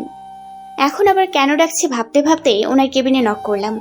উনি ওনার টেবিলে একগাদা ফাইল দেখিয়ে বললেন, এই ফাইলগুলো নিন, আর সব ফাইল আজকের মধ্যেই কমপ্লিট করুন। ফাইলগুলো দেখে আমি টাসকি খেলাম। স্যার, এতগুলো ফাইল আজকের মধ্যে কি করে? আমি কোনো এক্সকিউজ শুনতে চাই না। সবগুলো আজকে কমপ্লিট চাই, মানে আজকেই got it, now get lost. ওনার কথা শুনে আমার এত রাগ হলো যে বলার মতো না। আমি কোনো কথা না বলে ফাইল নিয়ে নিজের কেবিনে চলে এলাম। এখন এই খাটাসটার জন্য দুপুরে খেতেও পারবো না, খেতে গেলেই দেরি হয়ে যাবে। তারপর আবার কি না কথা শোনায়। তার থেকে বরং চুপচাপ কাজ করাই বেটার। ব্যাগ থেকে একটা চিপসের প্যাকেট বের করে খেতে খেতে নিজের কাছে মন দিলাম। কিছুক্ষণ পর নিলয় এলো। What is this Monalika? তোমাকে আমি বললাম আজ একসাথে লাঞ্চ করব, আর তুমি এখনো কাজ নিয়েই পড়ে আছো। নিলয়, আই এম সরি, আজ লাঞ্চে যেতে পারবো না, অনেকগুলো কাজ আছে। বাট মোনালিকা। নিলয়, প্লিজ জোর করো না। নিলয় রেগে চলে গেল, কিন্তু আমার কিছুই করার নেই। এতগুলো ফাইল পড়ে থাকতে দেখলে খিদে এমনিতেই হারাম হয়ে যায়। আমি আমার কাছে মন দেই। কাজ করতে করতে আমার সময়ের খেয়ালই নেই। আমার চোখ লেগে আসছে, কিছুতেই খোলা রাখতে পারছি না। কাজ করতে করতে টেবিলের ওপর ঢলে পড়লাম। আর কোনো হুঁশ নেই। কারোর ডাকে আমার ঘুম ভাঙল। মিসেস মোনালিকা। আমি ডাক শুনে চোখ খুলে সামনে তাকাতেই দেখি স্যার দাঁড়িয়ে আছে। স্যারকে কেমন জানি দেখাচ্ছে। এলোমেলো চুল, বুক শার্টের বোতাম খোলা, চোখে মুখে চিন্তার ছাপ। আমি স্যারকে এইভাবে দেখে জিজ্ঞাসা করলাম, স্যার আপনি এখানে এইভাবে? কি হয়েছে স্যার? স্যার উত্তেজিত কণ্ঠে বললেন, আপনি এত রাতে এখানে কি করছেন? এত রাতে মানে কটা বাজে? স্যার আমার কথা শুনে যে রেগে গেল তা ওনার মুখ দেখিয়ে বোঝা গেল। আমি আমার হাত ঘড়ির দিকে তাকিয়ে চমকে চেয়ার ছেড়ে উঠে দাঁড়ালাম। রাত 11:30। আমি এতক্ষণ অফিসে কি করছিলাম? বাইরে তাকিয়ে দেখলাম পুরো অফিস অন্ধকার, শুধু আমার কেবিন ছাড়া। আমি স্যারের কাছে গিয়ে বললাম, সরি স্যার, আমি সত্যিই বুঝতে পারিনি যে এতটা রাত হয়ে গেছে। কাজ করতে করতে কখন যে চোখ লেগে গেছে আর বলতে পারলাম না। উনি আমার 2 বাহু ধরে নিয়ে গিয়ে দেয়ালে ঠেকিয়ে দাঁতে দাঁত চেপে বলল, তোমার কি মিনিমাম কমন সেন্সটুকু বলতে কিছু নেই? এতটা কেয়ারলেস কি করে হতে পারো তুমি? জানো আমি কতটা ভয় পেয়ে গেছিলাম, কোথায় কোথায় না খুঁজেছি তোমাকে, আর তুমি এখানে আরামে ঘুমোচ্ছিলে। Wow, great. আমার ওনার মুখে তুমি কথাটা শুনে পেটের মাঝে গুদগুদি হওয়ার মতো কিছু একটা হয়ে গেল। উনি আমায় তুমি বলছেন, আমার যেন বিশ্বাসই হচ্ছে না। আমি ওনার কথা শুনে কথা বলার ভাষা হারিয়ে ফেলেছি। তবুও কোনো মতে নিজেকে সামলে বললাম, সরি স্যার, আর এরকমটা হবে না। হয়েছে হয়েছে তোমার সরি বলা। এখন বাড়ি যাবে নাকি এখানেই বাকি রাতটা কাটাবে? নো স্যার, চলুন। মাথা নিচু করে বললাম আমি। উনি আমায় ছেড়ে দিয়ে চলে গেলেন। আমি ওনার পিছু পিছু গেলাম। আমার জন্য গাড়ির দরজা খুলে দিলেন উনি। আমি চুপচাপ গাড়িতে গিয়ে বসলাম। উনিও গাড়িতে বসে ড্রাইভ করতে শুরু করলেন। বাড়িতে এসে গাড়ি থামালে আমি গাড়ি থেকে নেমে সোজা উপরে নিজের রুমে চলে গেলাম। ফ্রেশ হয়ে এসে বারান্দায় গিয়ে দাঁড়ালাম। ওনার প্রত্যেকটা কথা এখনো আমার কানে বাজছে। উনি আমাকে খুঁজেছেন, আমাকে হারানোর ভয় পেয়েছেন, আবার তুমি করেও বলেছেন। আমার যেন মনে হচ্ছে আমি এখনো ঘুমিয়েই আছি, আমি স্বপ্ন দেখছি। আমার কেন জানি বিশ্বাসই হচ্ছে না। এমন সময় রিয়া ফোন করলো। আমি ফোন রিসিভ করলাম। হ্যালো। হ্যালো মোনালিকা, তুমি ঠিক আছো তো? হ্যাঁ, আমার আবার কি হবে? কোথায় ছিলে তুমি? ফোন ধরছিলে না কেন? ফোন সাইলেন্ট ছিল কেন বলো তো? আরে স্যার তো তোমাকে পাগলের মতো খুঁজে বেড়াচ্ছেন। আমাকে ফোন করেছিলেন। আমি বুঝতে পারলাম না এত রাতে উনি তোমায় কেন খুঁজে বেড়াচ্ছেন। আমি রিয়ার কথা শুনে কিছুটা ভয় পেয়ে যাই। আসলে স্যারের একটা ইম্পর্টেন্ট ফাইল আমার কাছে ছিল, আমি ফোন ধরছিলাম না। আর স্যারের ফাইলটা প্রয়োজন ছিল, তাই হয়তো। ও হতে পারে। ওকে, বাই। ওকে। আমি ফোন রেখে দেওয়ার সাথে সাথে স্যার এসে আমার পাশে দাঁড়ালেন। ওনাকে এইভাবে দাঁড়াতে দেখে আমি ভূত দেখার মতো চমকে গেলাম, কারণ এই 6 মাসে এই প্রথম উনি আমার রুমে এলেন। আমি দেখলাম ওনার হাতে সিগারেট ধরানো। উনি সিগারেটও খান, এটা তো জানতাম না। আর জানবই বা কিভাবে, কখনো জানার প্রয়োজনই বোধ করিনি। স্যার, আপনি এখানে কিছু বলবেন? কেন, এমনি আসতে পারি না? সামনের দিকে তাকিয়ে উত্তর দিলেন উনি। না, তা কেন হবে বলে আমি রেলিং ধরে দাঁড়ালাম। কিন্তু ওনার সিগারেটের গন্ধ আমার সহ্য হচ্ছে না, তাই ওখান থেকে চলে আসতে চাইলাম। তখনই উনি আমার হাত ধরে ফেললেন। আমি চমকে ওনার দিকে তাকালাম। আমার সাথে কিছু মুহূর্ত থাকতেও তোমার অসহ্য লাগছে মোনালিকা? আমি ওনার কথা শুনে থমকে যাই। মুখ দিয়ে একটা কথাও বের হলো না। উনি ওনার হাতে সিগারেট ফেলে দিয়ে আমার দিকে তাকালেন। আমি ওনার দিকে তাকিয়ে অবাক হয়ে যাই। উনি এক অন্যরকম দৃষ্টিতে আমার দিকে তাকিয়ে আছেন। আমি ওনার থেকে হাত ছাড়ানোর চেষ্টা করতে লাগলাম। আমার হাত ছাড়ুন স্যার। কেন, আমার স্পর্শ তোমার খারাপ লাগছে? আর অন্যদের সাথে তো ঠিকই গায়ে পড়ে কথা বলো, তখন খারাপ লাগে না? ওনার কথায় আমার মাথা গরম হয়ে গেল। স্যার, আপনি আমার হাত ছাড়ুন, আমার খুব ঘুম পাচ্ছে। ছাড়ুন আমার হাত, অসহ্য লাগছে। আর কিছু বলার সুযোগ পেলাম না। উনি আমার 2 হাত ধরে নিয়ে গিয়ে থাই গ্লাসের সাথে চেপে ধরে আমার ঠোঁটে ঠোঁট ডুবিয়ে দিল। আমি আর ঝটকার পর ঝটকা খাচ্ছি। স্যার, এরকম কিছু করবেন আমি বুঝতেও পারিনি। রাগের মাথায় উনি আমার ঠোঁটের উপর নানাভাবে নির্যাতন করতে লাগলেন। ব্যথায় আমি শেষ।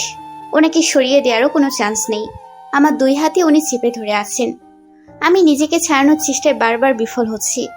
কিছুক্ষণ পর উনি নিজের থেকে আমাকে ছেড়ে দিয়ে আমার মৃদু ধাক্কা দিয়ে সরিয়ে ওখান থেকে চলে গেলেন। আমি পাথর বনে ওখানেই দাঁড়িয়ে রইলাম। এটা কি হলো? স্যার এমনটা কেন করলেন? ঠোঁটের ব্যথায় কাঁদতে ইচ্ছে করছে। অনেক কষ্টে নিজেকে সামলে রুমে এসে দেখি টেবিলের উপর খাবার রাখা। তার মানে উনি খাবার দিতে এসেছিলেন। কিন্তু এখন উনি যা করলেন তারপর খাবার আর গলা দিয়ে নামবে না। তাই কিছু না খেয়ে চুপচাপ শুয়ে পড়লাম। পরের দিন হিজাব পরে মুখ ঢেকে অফিসে গেলাম। কাল উনি আমার ঠোঁটে যা অবস্থা করেছেন, আমি তো আর কাউকে মুখ দেখানোর অবস্থাতেই নেই।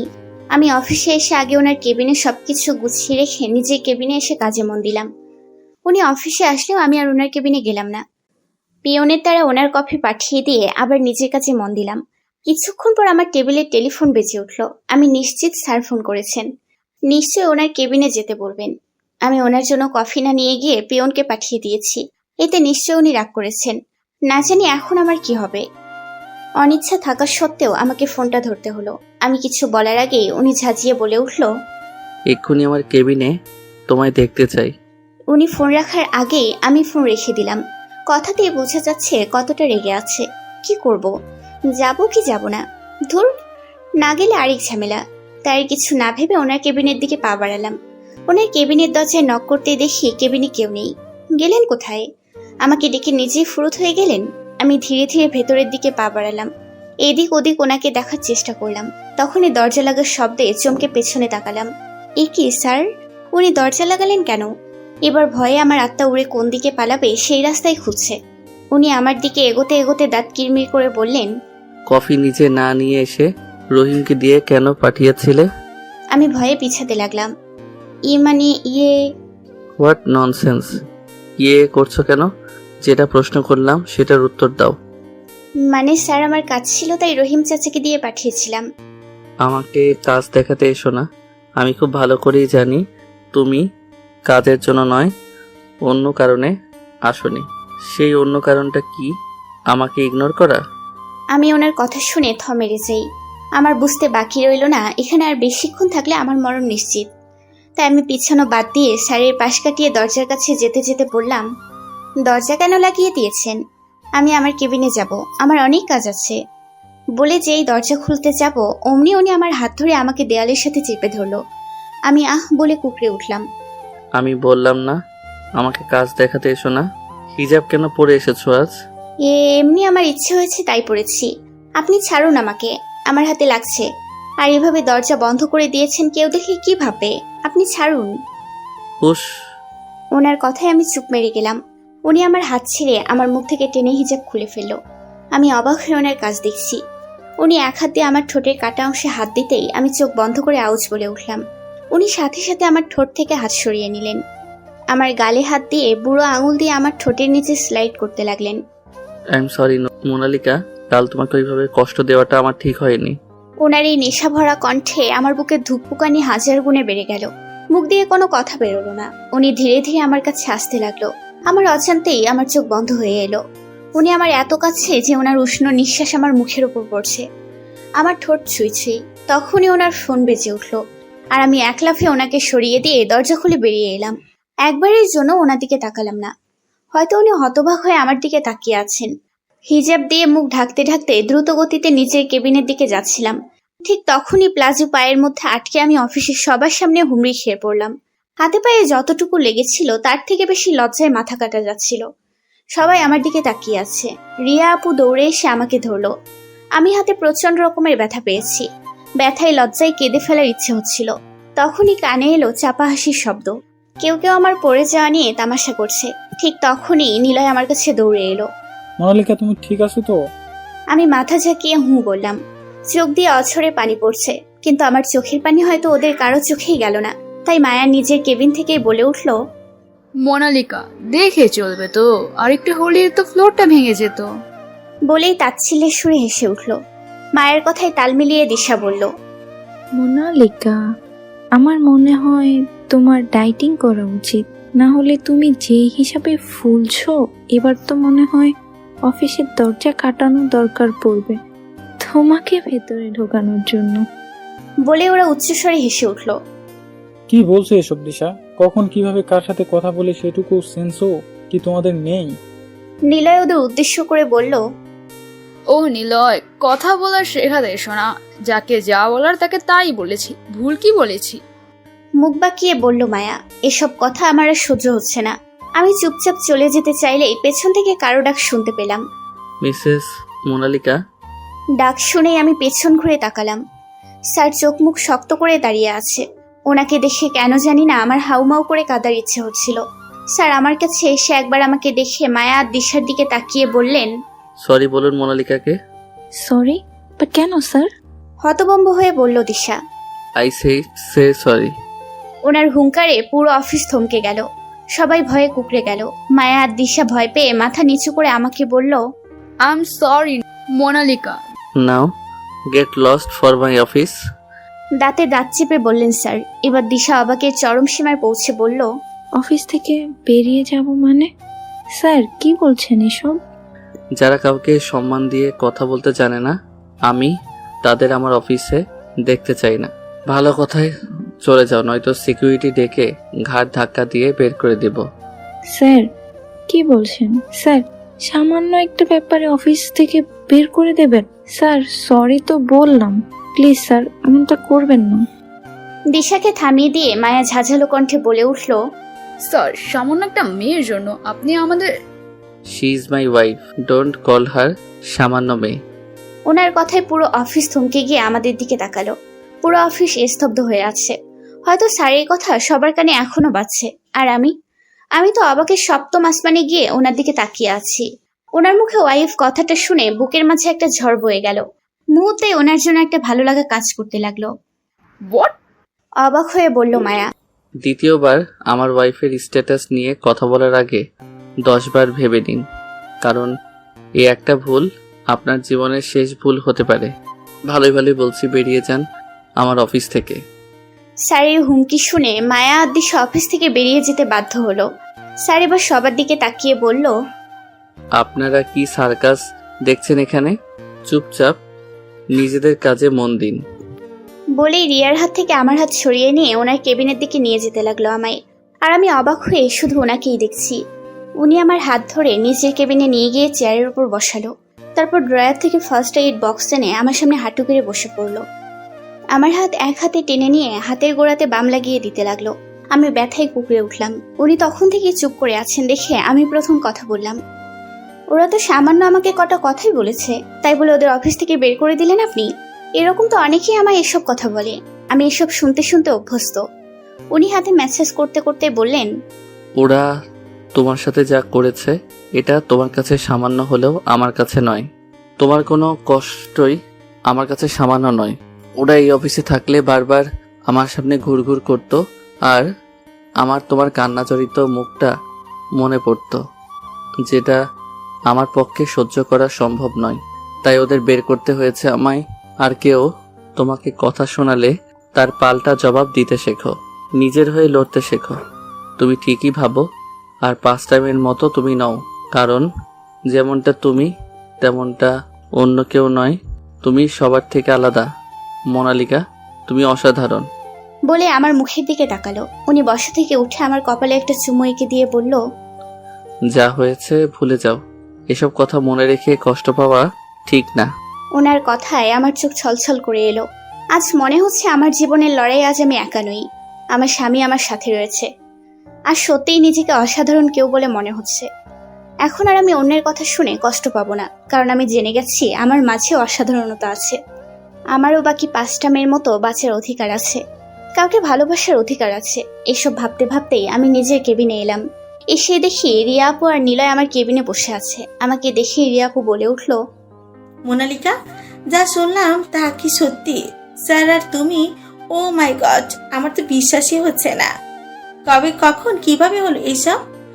রিয়াকে চুপ করিয়ে নিলয় বলে উঠল, এখন আমি বুঝতে পারছি আসলেই আমার সাথে আশিক স্যারের শত্রুতাটা কি। তাই তো বলি স্যারের আমার উপর এত জেলাসি কিসের। আজ ক্লিয়ার হলাম, জেলাসিটা আসলে তোমাকে নিয়ে। স্যার আমাকে নিজের সতীন মনে করে, তাই আমার উপর এত অত্যাচার। আহারে বেচারা, আমি একে তো তোমাকে ফ্লার্ট করাও হলো না, অন্যদিকে স্যারের টর্চারও সইতে হলো। একেই বলে ভাগ্য। এবার নিলয়কে চুপ করিয়ে অপু বসা থেকে উঠে আমার কাছে এলো। ওর মুখে ভয়ের ছাপ স্পষ্ট। আমি খুব ভালো করেই জানি ওর ভয়ের কারণ হলো স্যারের একমাত্র ক্রাশ। ও আমার কাছে এসে বলতে লাগলো, মোনালিকা, তুমি কিছু মনে করনি তো? তুমি আমার উপরে রেগে নেই তো? বিশ্বাস করো মোনালিকা, আমি সত্যিই বলছি, আমি তো গালি স্যারের বউকে দিয়েছিলাম। আমি তো আর জানতাম না যে স্যারের বউ আর কেউ না, আমার সামনে বসে থাকা তুমি নিজেই ছিলে। বিশ্বাস করো, আমি তোমাকে ওইভাবে কথা শোনাতে চাইনি, সত্যি বলছি। ওদের কথা শুনে আমি হাসবো না কাঁদবো সেটাই বুঝতে পারছি না। পরিস্থিতি পাল্টানোর জন্য আমি আমার চেয়ারে বসতে বসতে বললাম, ওহো, তোমরা এসব কি লাগিয়ে রেখেছো বলো তো? বাদ দাও না এসব কিছু। ওকে বাদ দিলাম, এখন এটা বলো, তুমি আমাদের সত্যি নিজের বন্ধু ভাবো তো? নিলয়ের কথায় আমি ভ্রু কুঁচকে ওর দিকে তাকালাম। কেন বলো তো? কারণ আমরা কতদিন ধরে শুনছি তুমি বিবাহিতা, আর এটাও জানি যে স্যারও বিবাহিত, কিন্তু তোমরা দুজনেই যে স্বামী স্ত্রী এই কথা তুমি আমাদের থেকে লুকিয়ে গেছো কেন? হ্যাঁ, সেটাই তো। এতদিনে তুমি আমাদের এই বিষয়ে কিচ্ছু বলনি কেন? নিলয়ের কথায় রিয়াও সাই দিল। ওদের কথায় এবার আমি ভয় পেয়ে গেলাম। কি বলবো ওদের? ওদের তো আর আমি সব কিছু বলতে পারবো না। তাই ঘটনা সামলানোর জন্য বললাম, আসলে তোমরা তো জানোই স্যার কখনোই পার্সোনাল লাইফ আর প্রফেশনাল লাইফ এক চোখে দেখেননি। তাই আমাদের বিয়ের কথাটাও প্রফেশনালি কেউ জানে না। এই কথাটা কার কেমন হজম হলো বুঝলাম না। তবে যেমনই হোক, আপাতত ব্যাপারটা সামাল দিতে পারলেই বাঁচি। ও এই কথা? আচ্ছা ঠিক আছে, আমি গেলাম, আমার কাজ আছে। বলেই নিলয় চলে গেল। নিলয় যাওয়ার সাথে সাথেই অপু আমার কাছে এসে বলল, এই মোনালিকা, তোমার ঠোঁটে এটা কি? অপুর কথা শুনে আমি থ হয়ে যাই। এত কিছুর মাঝে তো মুখ ঢাকতেই ভুলে গেছিলাম আমি। এখন ওদের কি বলি আমি? আসলে দরজা লেগে কেটে গেছে। কিন্তু আমার তো তেমন কিছু মনে হচ্ছে না, আমার তো অন্যরকম কিছু মনে হচ্ছে। বলে অপু রিয়ার দিকে তাকিয়ে চোখ টিপ দিল। অন্যরকম মানে কি বলছো এসব? তুমি হিজাব দিয়ে এই কাটা দাগটা লুকাতে চাইছ, তার মানে এটা দরজা লেগে কাঁচা না, এটা লাপাইট, স্যারের দেওয়া লাপাইট। রিয়ার কথা শুনে আমার হার্ট অ্যাটাক করার মতো অবস্থা। লজ্জায় আমি শেষ। দূর, কি সব বলছো তোমরা? এমন কিছুই না। আচ্ছা তাহলে কেমন কিছু? বলে অপু আমার বাহুতে নিজের বাহু দিয়ে ধাক্কা দিল। আমি পুরাই শেষ। আহা আপু, কি করছিস? দেখছিস না আমাদের মোনালিকা রানী কেমন রক্তে লাল গেছে? চুপ কর এবার। এই তোমরা এখান থেকে যাও তো, আমার কাজ আছে। তোমাদের এসব কথা শোনার সময় আমার নেই, যাও তো। যা বাবা, আমরা আবার কি করলাম? অবাক হয়ে বলল রিয়া। তোমরা যাবে এখান থেকে? ওকে ওকে, যাচ্ছে। বলে ওরা হাসতে হাসতে বেরিয়ে গেল। আর আমি হাঁপ ছেড়ে বাঁচলাম। অনেক ধরনের মিশ্র অনুভূতি নিয়ে নিজের কাজ করতে লাগলাম। সবার মুখে স্যারের বউ কথাটা শুনেই ভালো লাগছে আমার। এ এক অন্যরকম অজানা অনুভূতি। অফিস আওয়ার শেষে আমি সবকিছু গুছিয়ে নিয়ে অফিস থেকে বেরিয়ে পড়লাম। বেরিয়েই দেখি স্যার দাঁড়িয়ে আছেন। আমি বুঝতে পারলাম না কেন উনি এভাবে দাঁড়িয়ে আছেন। হয়তো কোনো কাজ আছে, তাই আমি অন্যদিকে ঘুরে চলে আসবো। তখনই স্যার পাশ থেকে এসে আমার হাত ধরে টেনে নিয়ে গিয়ে গাড়িতে বসালো। নিজেও গাড়িতে বসে ড্রাইভ করতে লাগলো। এই প্রথম আমি কোনো কাজ ছাড়াই স্যারের গাড়িতে উঠলাম। উনি ড্রাইভ করতে করতেই বললেন, আমি তোমার জন্য দাঁড়িয়ে অপেক্ষা করছিলাম, আর তুমি অন্যদিকে কোথায় যাচ্ছিলে? আমি তো আর জানতাম না যে আপনি আমার জন্য অপেক্ষা করছিলেন। আমি তো কখনো কোনো প্রয়োজন ছাড়া আপনার গাড়িতে উঠি না। এখন থেকে উঠবে, আর প্রতিদিন উঠবে, কারণ এখন থেকে প্রতিদিন তুমি আমার সাথে অফিসে যাওয়া আসা করবে। আমি ওনার কথা শুনে আর কিছু বললাম না, মাথা নিচু করে বসে রইলাম। এক অন্যরকম ভালো লাগা কাজ করছে আমার ভেতর। এ আমার কি হচ্ছে? বাড়ি ফিরতে আমি নিজের রুমে চলে গেলাম। ফ্রেশ হয়ে বারান্দায় গিয়ে দাঁড়ালাম। আজ অফিসে ঘটে যাওয়া ঘটনাটাই চোখের সামনে ভেসে উঠছে। ওদের বলা কথাগুলো মনে পড়তেই চোখ দিয়ে জল গড়িয়ে পড়ল। ওরা কি বোঝে না ওদের কথা আমাদের মতো মেয়েদের কতটা কষ্ট দিতে পারে? তারপরও কেন তারা এইভাবে বলে? কি লাভ তাদের আমাদের এইভাবে কথা শুনি? তখনই মনে পড়ল স্যারের কথাগুলো। সাথে সাথেই নিজের চোখের জল মুছে ফেললাম। কেন কাঁদছি আমি? কাঁদবো না। ওদের কাজ কথা বলা, বলে যাক, তাতে আমার কি? আমিও যে একজনের কাছে অসাধারণ তা তো আজ জানতে পারলাম। অজান্তেই ঠোঁটের কোণে হাসি রেখা ফুটে উঠল আমার। রাতে রান্নাঘরে গিয়ে রান্না করতে লাগলাম। রাত 10টা বাজে। এই সময় উনি ডিনার করতে নিচে আসেন। প্রতিদিন সার্ভেন্ট খেতে দেয়, তবে আজ আমি দেব। ভাবতে ভাবতেই ডাইনিং টেবিল রেডি করছি। তখনই একটা সার্ভেন্ট এসে বলল, স্যার নাকি ওপরে খাবার নিয়ে যেতে বলেছে। ওপরে কেন? উনি তো নিচে নেমেই খান। ওনার শরীর খারাপ করলো না তো? আমি ট্রেতে খাবার সাজিয়ে নিয়ে ওপরে ওনার রুমে গেলাম। ঘরে ঢুকতেই দেখি কেউ নেই। গেল কোথায় লোকটা? আমি এদিক ওদিক দেখতে লাগলাম। তখনই আমার সকালে অফিসের কথা মনে পড়ে গেল। আমি সাথে সাথে খাবার টেবিলে রেখে চলে আসবো, ঠিক তখনই উনি দরজা লাগিয়ে দিয়ে দরজার সামনে দাঁড়িয়ে বাঁকা হাসতে লাগলেন। আমি ভয়ে থ হয়ে গেছি। এটা কি হলো? উনি দরজা লাগালেন কেন? খাবার রেখে কোথায় যাচ্ছ? এখানে বসো আর আমাকে খাইয়ে দাও। ওনার কথা শুনে আমি টাসকি খেলাম। আমি খাইয়ে দেব? তা নয়তো এখানে আর কে আছে খাইয়ে দেওয়ার মতো? কিন্তু স্যার আমি কি? খাইয়ে দিতে বলেছি, চুপচাপ এখানে বসে খাইয়ে দাও। উনি আমার হাত ধরে নিয়ে গিয়ে বিছানায় বসিয়ে নিজেও আমার পাশে বসলেন। আমি অনেক ইতস্তত বোধ করে প্লেটে ভাত নিয়ে মেখে ওনার মুখে তুলে দিলাম। আমাকেই শুধু খাওয়াচ্ছ, তুমি খাবে না? ওনার কথায় আমি অবাক হয়ে ওনার দিকে তাকালাম। না স্যার, তার কোনো প্রয়োজন নেই, আমি পরে খেয়ে নেব। তুমি নিজে খাবে নাকি আমি খাইয়ে দেব? না না স্যার, আমি খাচ্ছি। বলে আমি খাবার মুখে পুরে নিলাম। ঠোঁটের কোণে লেগে থাকা খাবার হাত দিয়ে মুছতে যাব, তখনই স্যার আমার হাত আটকে ওনার ঠোঁটে আমার ঠোঁট আঁকড়ে ধরলেন। উনি ঠোঁট দিয়ে লেগে থাকা খাবার মুছে আবার সোজা হয়ে বসলেন। আমার চোখ বড় বড় হয়ে গেল। এরকম কিছুর জন্য আমি মোটেও প্রস্তুত ছিলাম না। লজ্জায় আমি মাথা উঠাতে পারছি না। উনি ঠোঁট মুছতে মুছতে বাঁকা হেসে বললেন, ওয়াও, আজকের খাবারটা যে এতটা টেস্টি ছিল তা তো আগে জানতাম না। জানলে কত আগে খেয়ে নিতাম। ওনার কথা শুনে বিষম খেলাম। সাথে উনি আমায় পানির গ্লাস এগিয়ে দিলেন। ওনার হাত থেকে গ্লাস নিয়ে আমি পানি শেষ করে দিলাম। কি হলো, খাইয়ে দেবে নাকি আবার টেস্টি খাবার খাওয়ানোর ইচ্ছে আছে? ওনার কথা শুনে আমি তাড়াতাড়ি ওনাকে খাইয়ে দিতে লাগলাম, আর ওনার জোড়াজুড়িতে আমাকেও খেতে হলো। খাওয়া শেষে আমি হাত ধুয়ে প্লেট টেবিলে রেখে যেয়ে উঠতে যাব, অমনি উনি আমার হাত হ্যাচকা টান মেরে শুয়ে পড়লেন। আর আমি সোজা ওনার বুকের ওপর গিয়ে পড়লাম। আমাকে জড়িয়ে ধরে বললেন, কোথায় যাচ্ছ সব সময়? তোমার যাওয়ার তো তাড়া থাকে কেন? না মানে স্যার, আসলে এসব বলে উঠতে গিয়েও পারলাম না। উনি আমায় শক্ত করে জড়িয়ে ধরে রেখেছেন। চুপচাপ এখানে শুয়ে থাকো। এখন থেকে আমার বুকের মাঝে মাঝে রেখে ঘুমাবে। কোনো কথা না বলে ঘুমিয়ে পড়ো। আমি আর কিছু বলতে পারলাম না। মুখ থেকে কোনো কথা বেরোলোই না। কারো বুকে যে এতটা শান্তি, এটা আমি আগে জানতাম না। মনে হচ্ছে পৃথিবীর সব সুখ এই বুকে রয়েছে। আমি সেই বুকে পরম সুখে ঘুমিয়ে পড়লাম। আজ সকালে দুজনে একসাথে ব্রেকফাস্ট করে একসাথে অফিসের জন্য বেরোলাম। অফিসে কানাডার ডিলটা সাকসেস হওয়ার কারণে কালকের জন্য পার্টি থ্রো করেছেন স্যার। সেই পার্টিরই অ্যারেঞ্জমেন্ট করতে করতে অনেক রাত হয়ে গেল। স্যার আমার জন্য অপেক্ষা করছিলেন একসাথে বাড়ি ফিরবো বলে। আমরা সব কাজ গুছিয়ে প্রায় 10:30টার দিকে অফিস থেকে বেরিয়ে পড়লাম। আমি গাড়িতে বসে আছি, স্যার ড্রাইভ করছেন। কিন্তু এ কি, এই রাস্তা তো বাড়ির দিক যায় না। তবে স্যার এদিকে গাড়ি ঘোরালো কেন? আরে স্যার, কি করছেন? এদিকে তো বাড়ির রাস্তা নয়। আপনি এদিকে কোথায় যাচ্ছেন? আপনি রাতকানা হয়ে গেলেন না তো? ভুল রাস্তায় যাচ্ছেন কেন? আমি রাত কেনা হইনি, ওকে? তুই চুপচাপ বসে থাকো, গেলেই দেখতে পাবে আমরা কোথায় যাচ্ছি। ওনার কথা শুনে আমি চুপ মেরে গেলাম। কিছুক্ষণ পর উনি একটা রেস্টুরেন্টের সামনে গাড়ি থামালেন। আমি অবাক চোখে ওনার দিকে তাকালাম। উনি গাড়ি থেকে নেমে আমার জন্য দরজা খুলে দিলেন। আমি নামতেই উনি আমার হাত ধরে রেস্টুরেন্টের ভেতরে ঢুকলেন। অনেক বড় আলিশান রেস্টুরেন্ট, দেখে আমার মুখ হা হয়ে গেল। উনি চেয়ার টেনে দিতে দিতে বললেন, আজ আমরা এখানেই ডিনার করব, বসো এখানে। আমি মুচকি এসে বসে পড়লাম। উনিও আমার সামনেই বসলেন। ওয়েটার এলে উনি খাবার অর্ডার করেন।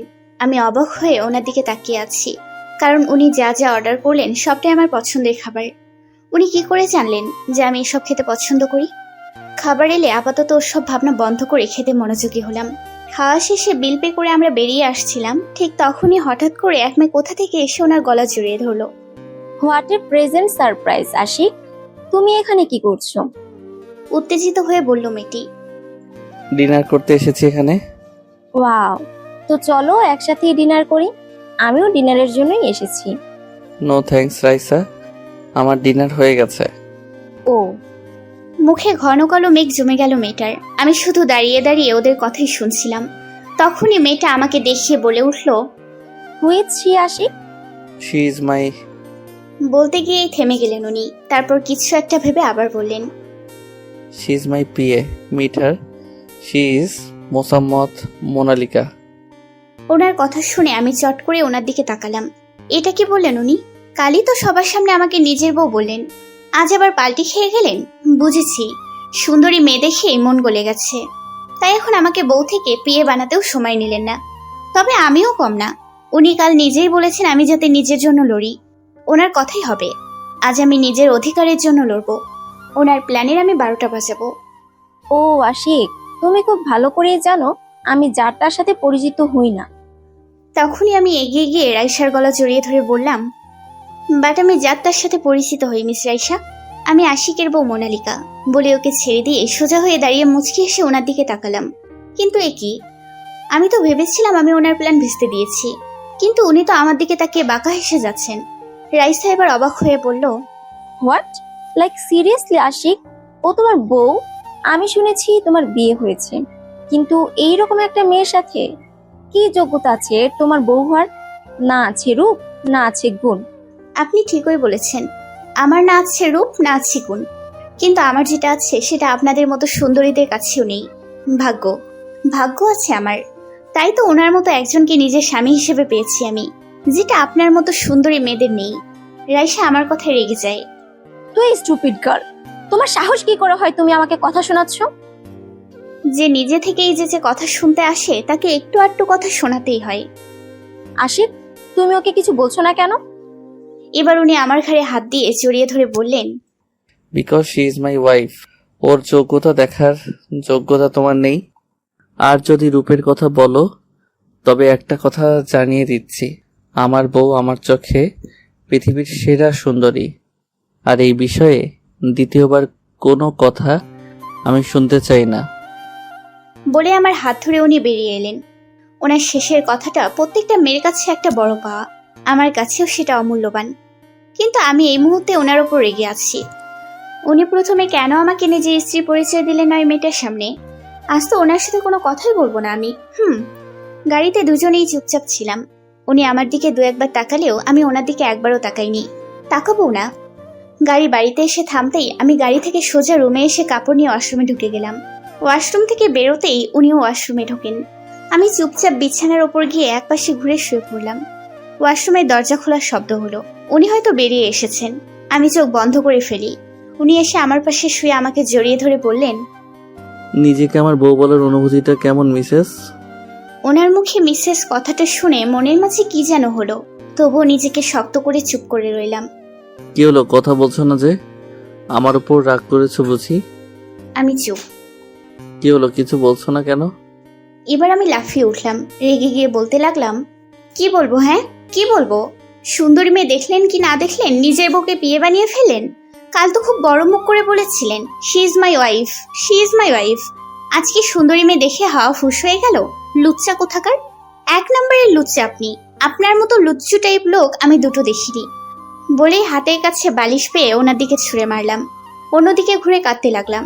সব ছেলে একই রকম, উনিও একই হালের গরু।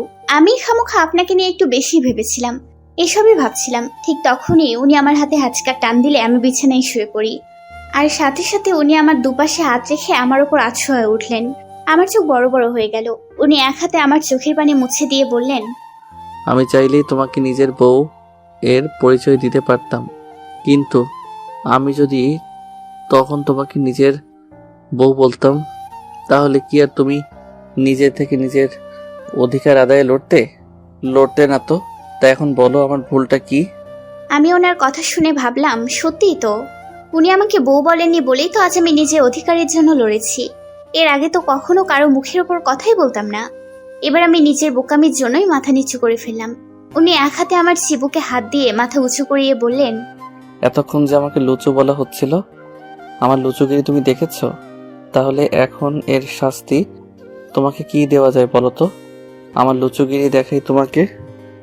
বলেই বাঁকা হাসতে হাসতে আমার দিকে এগিয়ে আসতে লাগলেন। আমি ওনাকে এভাবে এগিয়ে আসতে দেখে ভয়ে লজ্জায় পুরাই শেষ। ওনাকে সরিয়ে দিয়ে উঠতে যাব, ঠিক তখনই উনি আমার হাত বিছানায় চেপে ধরে আমার ঠোঁট নিজের যুগলে নিয়ে নিলেন। উনি আমার ঠোঁট ছেড়ে গলায় ঘাড়ে পাগলের মতো চুমু খেতে লাগলো। ওনার স্পর্শে আমার দম বন্ধ হয়ে আসছিল। আমার সবকিছু এলোমেলো হয়ে গেল, এক মাতাল করা অনুভূতি। বুকের হার্টবিট বেড়ে গেল। উনি যেন এক ঘোরের মাঝে ওনার হাত আমার কাপড়ের মধ্যে ঢুকাবেন। তখনই আমি ওনার হাত চেপে ধরলাম। উনি আমার হাত চেপে ধরা দেখে থমকে গেলেন। আমার দিকে এক নেশাভরা চাহনিতে দেখে আমার কপালে একটা চুমু দিয়ে আমাকে জড়িয়ে ধরে শুয়ে পড়লেন। ওনার এই অবস্থা দেখে আমার খুব কান্না পাচ্ছিল। আমি কি করব? আমি এখন একদমই এসবের জন্য প্রস্তুত নই। মনের মাঝে এক ধরনের অস্বস্তি কাজ করে। আমি ওনাকে জড়িয়ে ধরে বললাম, আই এম সরি। উনি আমাকে আরো শক্ত করে ধরে বললেন, ইটস ওকে, আমি জানি তুমি এখন প্রস্তুত নও। তোমার যত সময় লাগে তুমি নাও। আমি ওনার কথা শুনে আর কিছু বললাম না। ওনার বুকে মাথা রেখে ঘুমিয়ে গেলাম। পরের দিন সন্ধ্যাবেলা পার্টির জন্য রেডি হব, কিন্তু আমি কি পরবো এটা ভেবেই কাবার্ডের কাপড় এদিক ওদিক করছি। তখনই উনি পেছন থেকে আমায় ডাকলেন। আমি ওনার দিকে ঘুরে দেখি ওনার হাতে একটা প্যাকেট। উনি আমায় প্যাকেটটা হাতে দিয়ে বললেন, এখানে তোমার যা যা লাগে সবকিছু আছে, এগুলো পরেই আজ পার্টিতে যাবে। যাও, রেডি হয়ে এসো। আমি ওনার কথা শুনে মুচকি সে প্যাকেটটা নিয়ে চেঞ্জিং রুমে চলে গেলাম। আমি প্যাকেট খুলে দেখি ওটাতে একটা ব্ল্যাক কালার শাড়ি, তার সাথে ম্যাচিং ব্লাউজও রয়েছে। এটা দেখে আমার ঠোঁটের কোণে হাসি রেখা ফুটে উঠলো, কারণ এটাই দেয় আমাকে ওনার প্রথম গিফট। আমি শাড়িটা পরলাম, শাড়ির আঁচল ছেড়ে দিয়েছি, মুখে হালকা মেকআপ, ঠোঁটে মিষ্টি কালার লিপস্টিক, কানে স্টোনের ঝুমকো, গলায় সিম্পল নেকলেস আর চোখে কাজল। আমার চোখে কাজল দিতে অনেক ভালো লাগে। কখনো কখনো তো আমি আমার এই চোখেই ক্যাশ খেয়ে যাই। চুলগুলো খোপা করে নিলাম, হাতে কালো রঙের কাছে চুড়ি, এসব কিছু এই প্যাকেটেই ছিল। আমি রেডি হয়ে বের হয়ে দেখি উনি ব্ল্যাক কালার শার্ট আর প্যান্ট পরেছেন। শার্ট ওনার গায়ের সাথে ফিট হওয়ার কারণে ওনার বডি স্পষ্ট বোঝা যাচ্ছে, একদম আমার ফেভারিট রোবেন ড্রেসের মতো। চুলগুলো সুন্দর করে ব্রাশ করেছেন। আজ তো ওনাকে নজরে নজরে রাখতে হবে, যাতে কেউ চুরি করে না নিয়ে যায়। আমাকে বেরোতে দেখে উনি কিছুক্ষণ আমার দিকে তাকিয়ে থাকলেন। ওনার তাকিয়ে থাকার কোনো কারণ খুঁজে পেলাম না, কিন্তু ওনার এভাবে তাকিয়ে থাকাতে আমার খুব লজ্জা লাগছে। লজ্জায় মাথা নিচু করে রইলাম। উনি আমাকে এভাবে দাঁড়িয়ে থাকতে দেখে নেশা ভরা চোখে তাকিয়ে আমার দিকে এগিয়ে আসতে লাগলেন। ধীরে ধীরে আমার কাছে এসে যাওয়াতে আমি পিছাতে লাগলাম। তখনই উনি আমার কোমর জড়িয়ে ধরে ওনার সাথে মিশিয়ে নিলেন। এইভাবে ওনার কাছে এসে ওনার ঘোর লাগা চোখ দেখে আমার হার্টবিট কিছুক্ষণের জন্য মিস করলাম। উনি আমার কাছে এসে আমার এক গালে চুমু দিয়ে ওনার দাড়িগুলো দিয়ে আমার গাল ঘষে দিলেন।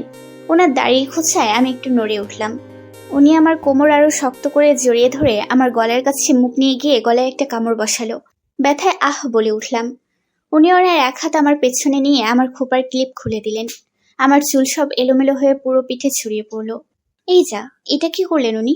কত কষ্ট করে খোপাটা বেঁধেছিলাম, এখন কিভাবে কি করব? উনি কোনো কথা ছাড়াই আমার চুলের কিছু অংশ সামনে এনে কামড়ের দাগ ঢেকে দিয়ে বললেন, এবার সুন্দর লাগছে তোমাকে, পারফেক্ট। আমি ওনার কথায় লজ্জায় মাটিতে মিশে যাওয়ার ইচ্ছে হচ্ছিল। এবার তাহলে যাওয়া যাক মহারানী। বলে আমার দিকে হাত বাড়িয়ে দিলেন। আমি ওনার হাতে হাত রেখে বেরিয়ে পড়লাম। যাচ্ছি তো পার্টির জন্য, কিন্তু আমার কাছে মনে হচ্ছে আমি ওনার হাত ধরে কোনো এক স্বর্গপুরীতে যাচ্ছি। পার্টিতে পৌঁছে আমি পার্টির অ্যারেঞ্জমেন্টে মনোযোগী হলাম, আর উনি সব গেস্টদের ওয়েলকাম করতে লাগলেন। কিছুক্ষণ পর আমি এদিক ওদিক সব দেখছি, সব ঠিকঠাক আছে কিনা। সবাই পার্টিতে খুব এনজয় করছে। হঠাৎই আমি শুনতে পেলাম একটা মেয়ের কণ্ঠ। Hey Ashik, you are looking so hot and handsome. কথাটা শুনেই আমি পেছনে তাকালাম।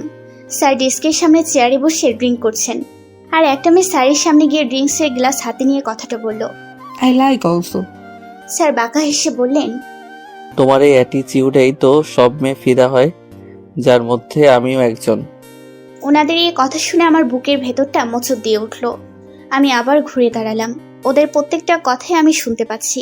কথাগুলো শুনে আমার মনে হচ্ছিল আমি জায়া স্যারের প্রত্যেক চুল হাতে তুলে নিয়ে আসি। তখনই আমার কানে এলো মেয়েটা বলছে, আশিক, আমি কতবার তোমার সাথে রুম ডেটে যেতে চেয়েছি, কিন্তু তুমি রাজিই হচ্ছ না। তুমি চাইলে আমরা আজই রুম ডেটে যেতে পারি। এই কথা শোনার সাথে সাথেই আমি ওনাদের দিকে তাকালাম। মেয়েটা স্যারের গা ঘেঁষে দাঁড়িয়ে ওনার বুকে এক হাতে স্লাইড করতে করতে বলছে কথাগুলো, আর উনি আমার দিকে তাকিয়ে একই রকম ভাবে হেসে যাচ্ছেন। আমার চোখ থেকে অজান্তেই টপ করে এক ফোঁটা জল বেরিয়ে এলো। নিজেকে খুব ছোট মনে হচ্ছিল। যার পেছনে এত সুন্দর সুন্দর স্মার্ট আধুনিক মেয়েরা পাগল, তার জন্য আমি তো কিছুই না। সত্যিই কি আমার কোনো যোগ্যতা আছে ওনার বউ হওয়ার? আমি চোখের পানি মুছতে মুছতে ওখান থেকে চলে আসছিলাম।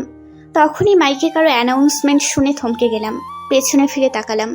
Hello guys, welcome to my party. আশা করি আপনারা পার্টি খুব ভালোই এনজয় করছেন।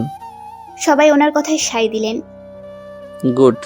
সো যেই জন্য এই অ্যানাউন্সমেন্ট, আপনারা সবাই জানেন আমি বিবাহিত, কিন্তু আমার স্ত্রীকে আজ পর্যন্ত অনেকেই দেখেননি, তাই আমি আজ সবার সামনে আমার স্ত্রীকে প্রপোজ করতে চাই। ওনার কথায় সবাই হো বলে চেঁচিয়ে উঠল। সবাই ওনাকে চিয়ার আপ করতে লাগলো, আর উনি ধীরে ধীরে আমার সামনে এসে আমার দিকে হাত বাড়িয়ে দিয়ে বললেন, Monalika, are you like to dance with me? আমি ওনার কথা শুনে হা হয়ে গেলাম। আর শুধু আমি না, পার্টিতে থাকা প্রত্যেকে আমাদের দিকে অবাক দৃষ্টিতে তাকালেন। হয়তো কেউ স্যারের সাথে আমাকে অ্যাকসেপ্ট করেনি। আমি অবাক হয়ে ওনার দিকেই তাকিয়ে আছি। কথা বলার শক্তি হারিয়ে ফেলেছি। উনি যে এমন কিছু বলবেন আমার ধারণার বাইরে ছিল। আমাকে এইভাবে দাঁড়িয়ে থাকতে দেখে উনি মাইক একজনকে ছুরি দিয়ে এক হাতে আমার এক হাত ধরে টান দিতেই আমি গিয়ে ওনার বুকের ওপর পড়ি। সাথে সাথেই গান বেজে উঠল, মেরে হাত মে তেরা হাত হো, সারি জান্নাতে মেরা সাথ হো, तू जो पास है फिर क्या ये जहां तेरे प्यार में हो जाओ फना। আমি মোটা হলেও নাচটা আমি খুব ভালোই পারি। গ্রামের যে কোনো অনুষ্ঠানে সবাই আমার কাছে নাচ শিখতে আসতো, কিন্তু এখানে আমি পুরাই কাঠপুতুল হয়ে গেছি। উনি আমাকে নিয়ে যা যা মুভ করছেন আমি কাঠপুতুলের মতো ওনার দিকে তাকিয়ে তাই করে যাচ্ছি। নাচ করার সময় উনি আমার এতটা কাছে আসেন যে ওনার গরম নিঃশ্বাস আমার উপর পড়ছে। একসময় উনি আমার গলার চুল সরিয়ে কামড় দেওয়ার জায়গাটা আলতো করে ঠোঁট ছুঁয়ে দিলেন। ওনার ঠোঁটের স্পর্শে আমি কেঁপে উঠি। এইভাবে সবার সামনে ওনার এতটা কাছে আসাতে আমি কিছুটা আনইজি ফিল করছিলাম। তারপরও মনের মাঝে একটা ভালো লাগা কাজ করছিল। গান শেষ হলে উনি টেনে আমাকে নিজের বুকে শক্ত করে চেপে ধরেন। সবার করাতালিতে স্তব্ধতা ভেঙে গেল। উনি আমায় এখনো ছাড়ছেন না। মনে হয় ছেড়ে দিলেই আমি কোথাও চলে যাব। সবার সামনে এভাবে জড়িয়ে ধরায় আমার অস্বস্তি হচ্ছিল, তাই অনেক কষ্টে ওনাকে বললাম, স্যার প্লিজ ছাড়ুন, সবাই দেখছে। তাতে আমি কি করব? আমি আমার বউকে জড়িয়ে ধরেছি, তাতে কার কি? স্যার প্লিজ ছাড়ুন, আমার আনইজি লাগছে। এবার উনি আমাকে ছেড়ে দিলেন। সবাইকে পার্টি এনজয় করতে বলে চলে গেলেন। সবাই কাপল ডান্স করতে লাগলো। আমি একপাশে দাঁড়িয়ে তা দেখতে লাগলাম। তখনই আমার পাশে নিলয় এসে দাঁড়ালো। মোনালিকা, আজ তোমাকে অনেক সুন্দর লাগছে। আর তোমাকেও। ওর দিকে তাকিয়ে মুচকি এসে বললাম। তো স্যারের সাথে রোমান্স তো ভালোই চলছে। নিলয়ের কথা শুনে আমি কিছুটা লজ্জা পেয়ে মাথা নিচু করে নিলাম। কিছুক্ষণ পর বললাম, আচ্ছা নিলয়, আমার কি সত্যিই কোনো যোগ্যতা আছে ওনার এত ভালোবাসা পাওয়ার? যোগ্যতার কথা তো আমি জানি না মোনালিকা, তবে এটা জানি যে তোমার মতো আর কেউই হয় না, তুমি অন্যরকম। কথাটা শুনে আমি নিলয়ের দিকে তাকালাম। ও এক অন্য চাহনিতে আমার দিকে তাকিয়ে আছে। এই চাহনি আমি আগে কখনো দেখিনি। এই চাহনির কোনো মানে আমি খুঁজে পেলাম না। নিলয় ক্ষণিকেই নিজেকে স্বাভাবিক করে বলল, তবে হ্যাঁ, যদি স্যার কখনো তোমাকে ছেড়ে দেয় তখন তুমি আমার কাছে আসতেই পারো। তুমি তো জানোই তোমার জন্য আমার মনের দরজা 24 ঘন্টা খোলা। বলেই হাসতে লাগলো। নিলয়, তুমি মজা বন্ধ করবে? মুচকি এসে বললাম। যাক বাবা, সিরিয়াস কিছু বললেও তোমার কাছে মজাই কেন মনে হয় বলবে? আমি এবার নিলয়ের দিকে তাকাতে গিয়ে দেখি স্যার পেছনে দাঁড়িয়ে আমাদের কথা শুনছেন। চোখ মুখ শক্ত করে হাত মুঠো করে দাঁড়িয়ে আছেন। দেখে মনে হচ্ছে রেগে আছেন। ওনাকে এভাবে দাঁড়িয়ে থাকতে দেখে আমি ভয় পেয়ে গেলাম। আমাকে এইভাবে দেখতে দেখে নিলয়ও পেছনে তাকালো। স্যার আমাদের এইভাবে দেখতে দেখে ওখান থেকে গজগজ করতে করতে চলে গেলেন। কি হলো, স্যার কি আমার কথা শুনে অন্য কিছু মাইন্ড করলেন? আমার জন্য কি তোমাদের কোনো ক্ষতি হলো? নিলয় আমার দিকে তাকিয়ে বলল। আমি ওর দিকে একবার তাকিয়ে স্যারের পিছু পিছু যেতে লাগলাম। স্যার একটা নির্জন জায়গায় গিয়ে এক হাতে সিগারেট নিয়ে অন্য হাত দেয়ালে ঠেকিয়ে দাঁড়িয়ে আছেন। আমি ওনার পেছনে গিয়ে দাঁড়ালাম। স্যার, আমার আপনার সাথে কিছু কথা আছে। আপনি যেটা ভাবছেন নিলয় মোটেও সেরকম বলতে চাইনি। ও তো মজা। আর বলতে পারলাম না। উনি আমার এক হাতে টান দিয়ে সামনে এনে দেয়ালে মিশিয়ে ধরলেন। ওনার সিগারেটে থাকা হাত দিয়ে আমার পাশের দেয়ালে জোরে পাঞ্চ মেরে বললেন, আমার থেকে মুক্তি চাও? আমার থেকে মুক্ত হয়ে ওই নিলয়ের কাছে যেতে চাও? তো যাও না, আটকে কে রেখেছে? তুমি ঠিক আছো? তুমি তোমার মতো জীবন কাটাচ্ছ। আমি খামোখা আমার লাইফ আটকে রেখেছি। অনেক হয়েছে। এতদিন তুমি তোমার মতো চলেছ, এখন আমি আমার মতো চলবো। আর মুক্তি চাও তো সেটাও পেয়ে যাবে, খুব তাড়াতাড়ি পেয়ে যাবে। স্যার, আমার কথাটা তো। Shut up. তোমার কথা শোনার কোনো ইন্টারেস্ট আমার নাই। Just go to hell. বলে উনি চলে গেলেন।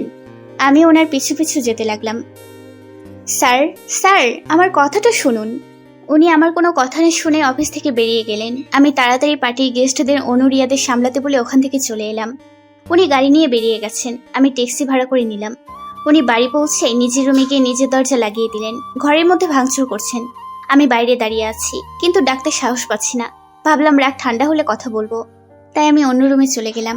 কিন্তু আমি কিভাবে জানাবো যে এই একটা ভুলে আমাদের সম্পর্কে আবার দূরত্ব বাড়িয়ে দেবে, আবারও আগের মতো হয়ে যাবে আমাদের সম্পর্ক। পরের দিন থেকেই উনি আমার সাথে কথা বলে বন্ধ করে দেন। আমি কথা বলতে গেলে সোজা অপমান করে তাড়িয়ে দেন। লেট নাইট পার্টি করার কাজের মাঝে এতটাই ডুবে থাকতেন যে আমার দিকে তাকানোর কোনো সময়ই ছিল না ওনার। এইভাবেই কতগুলো দিন কেটে গেল। এইভাবে আর কতদিনই বা চলবে আমাদের এই সম্পর্কটা। উনি আমার কোনো কথাই শুনতে রাজি নন। কি করব আমি? এইসবে নিজের কেবিনে বসে ভাবছিলাম। তখনই রাইসা আমার কেবিনে ঢুকে চেয়ারে বসে পড়লো। ওকে দেখে কিছুটা বিরক্ত হলেও শান্তভাবে বললাম, রাইসা, আপনি এখানে কোনো প্রয়োজন ছিল কি? হ্যাঁ, প্রয়োজন আছে বলেই তো এসেছি। না হলে তোমার মতো মেয়ের সাথে কে দেখা করতে আসবে? তা বলুন কি প্রয়োজন? তুমি আশিককে মুক্তি দিচ্ছ না কেন? মানে? আর কতদিন পড়ে থাকবে ওর পায়ের নিচে? তোমার মধ্যে কোনো সেমনেস বলতে কিছু আছে কি নেই? তুমি এতদিনেও বুঝতে পারোনি যে তুমি আশিকের যোগ্য নও? এটা বুঝো না? বুঝো শুধু টাকার লোভে ওর ঘাড়ে চলে আছো। শোনো, আশিকের লাইফ থেকে চলে যাও। ওর এখন মেয়ের নেশা ধরেছে, বুঝেছো? সেজন্যই তো এখন আমার সাথে টাইম স্পেন্ড করতেই ও বেশি পছন্দ করে। আমি আশিককে অনেক সুখেই রাখবো, অন্তত তোমার থেকে তো বেটারই। তো ব্যাগ গুছাও আর আশিকের লাইফ থেকে গেট লস্ট হও। বলেই চলে যাচ্ছিল, কিন্তু যেতে আবার ফিরে এসে বলতে লাগলো, আর হ্যাঁ, এখন আমি কোথায় যাচ্ছি জানো? তোমার ফিউচার এক্স হাজবেন্ডের সাথে লং ড্রাইভে। অনেক ফান হবে, কি বলো? বলেই হাসতে হাসতে ও চলে গেল। আমি থ হয়ে দাঁড়িয়ে রইলাম। কি হলো এটা? কি বলে গেল? না না, এটা কিছুতেই হতে পারে না। অনেক হয়েছে, অনেক থেকেছি চুপ, আর না। এইবার তো এর একটা শেষ করেই ছাড়বো। আজ আমি আমার অধিকার নিয়েই ছাড়বো, আর ওনাকে একটু টাইটও দিয়ে দেব। এসব ভেবেই রেগে মেগে নিজের কেবিন থেকে বেরিয়ে সোজা ওনার কেবিনের দিকে ছুটলাম। নক না করে ভেতরে ঢুকে পড়লাম। দেখে উনি কেবিনের পেছনের দিকে সাই গ্লাস ভেদ করে চলন্ত শহর দেখতে ব্যস্ত, আর রাইসা ওনার পাশে আছে বাদরের মতো। আমাকে এভাবে কেবিনে ঢুকতে দেখে রাইসা বলে উঠল, হে স্টুপিড গার্ল, কমন সেন্স বলতে কি কিছু নেই তোমার? কারো কেবিনে আসতে হলে যে নক করে আসতে হয়, জানো না তুমি? আমি রাইসার কথা সম্পূর্ণ না শোনার ভান করে সোজা ওনার সামনে গিয়ে দাঁড়ালাম। নিজেকে কি মনে করেন কি আপনি? হ্যাঁ, এত কিসের রাগ, এত কিসের জেদ আপনার? সেদিন কি না কি শুনে আমার সাথে কথা বলা বন্ধ করেছেন, তো আজ পর্যন্ত অপমান ছাড়ার কোনো কথাই বলেনি। কি ভাবেন আপনি নিজেকে? হতে পারেন আপনি বিশাল সাম্রাজ্যের মালিক, তবে সেটা দুনিয়ার জন্য। আপনি আমার স্বামী আর আমি আপনার স্ত্রী। আপনার ঘরে বউ থাকতে আপনি এসব মেয়ের সাথে কি করে ঢলাঢলি করতে পারেন? আমার বুঝি কষ্ট হয় না? নাকি আমি মানুষ না, আমার কষ্ট হতে নেই? এক নাগারে সব কথা চেঁচিয়ে চেঁচিয়ে বলতে লাগলাম। উনি আমার দিকে শান্তভাবে তাকিয়ে আছেন। আমার দিকে তাকিয়ে উনি বললেন, রাইসা, তুই বাইরে গিয়ে আমার জন্য অপেক্ষা করো। হোয়াট? But why baby? সে কৈফিয়ত তোমাকে দেওয়ার প্রয়োজন বোধ করি না। এবার রাইসা চোখ মুখ খিচিয়ে আমার দিকে তাকিয়ে তত্তর করতে করতে চলে গেল। এবার উনি আমার দিকে এগিয়ে আস্তে আস্তে বলল, হ্যাঁ, তো তুমি কিছু বলছিলে? ওনাকে এইভাবে এগোতে দেখে আমার রাগ ফুস হয়ে গেল। ভয়ে আমি পিছাতে লাগলাম। কি হলো বলো? আমার মুখ দিয়ে আর কোনো কথা বেরোচ্ছে না। আমি পিছাতে পিছাতে কাঁচের গ্লাসের সাথে লেগে গেলাম, আর উনি আমার কাছে এসে আমার একপাশে কাঁচের উপর হাত রেখে বলল, কি হলো বলো? আমি আমতা আমতা করে বললাম, স্যার, আপনার ওই রাইসার সাথে মেলামেশা আমার একদমই সহ্য হয় না। উনি আমার কথা শুনে আমার আরো কাছে এসে বললেন, কেন সহ্য হয় না? আমি রাইসার সাথে মেলামেশা করলে তোমার প্রবলেম কি? তুমি তো কখনো আমাদের সম্পর্কটা এগিয়ে নিয়ে যাওয়ার চেষ্টা করনি, তাহলে কেন সহ্য হচ্ছে না তোমার? উনি আমার আরো কাছে আসাতে আমি চোখ বন্ধ করে নেই। উনি আমার কানের কাছে মুখ এনে বললেন, ভালোবাসো আমায়? আমি ওনার কথা শুনে চট করে ওনার দিকে তাকাই। উনি আমার দিকে তাকিয়ে আবার বললেন, কি হলো বলো, ভালোবাসো আমায়? আমি ওনার চোখের দিকে তাকিয়ে কোথাও যেন হারিয়ে গেলাম। ওই চোখে না বলা অনেক কথাই ভাসছিল। ওই চোখে আমি মাতাল হয়ে সবকিছু ভুলে কিছু বলতে যাব, তখনই রাইসা কেবিনের ভেতর ঢুকে পড়ে। আশিক, আর কতক্ষণ এই মেয়ের সাথে কথা বলবে? আমাদের লেট হয়ে যাচ্ছে তো। বলে আমাদের এইভাবে দেখে থ মেরে গেল। আমার রাইসাকে দেখে যতটা না রাগ, তার থেকে বেশি লজ্জা হতে লাগলো উনি আমায় এতটা কাছে থাকায়। কিন্তু উনি এখনো যেভাবে আছেন সেভাবেই দাঁড়িয়ে আছেন, একটু নড়লেনও না। এইভাবে থেকে আমার দিকে তাকিয়ে বললেন, রাইসা, কারো কেবিনে আসতে হলে যে নক করে আসতে হয়, এই ম্যানারটা কি তোমার নেই? Ashiq? Get lost. What Ashiq? I said get lost. এবার রাইসা রেগে গজগজ করতে করতে বেরিয়ে গেল। স্যার আবার আমাকে শান্ত কণ্ঠে বললেন, কিছু বলছিলে তুমি? রাইসাকে দেখে আমার মেজাজ খিটখিটে হয়ে গেল, তাই রাগচটা হয়ে বলে ফেললাম, আমার কাছে জানতে এসেছেন কেন? আগে নিজের মনের কথাটা প্রকাশ করুন, তারপর না হয় আমার কাছে জানতে আসবেন। বলে ওনাকে সরিয়ে দিয়ে ওখান থেকে চলে এলাম। একবারের জন্য ফিরে তাকালাম না। নিজের কেবিনে এসে ঢকঢক করে এক গ্লাস পানি খেলাম। আমার কত সাহস, আজ আমি ওনার মুখের উপর কথা বলেছি।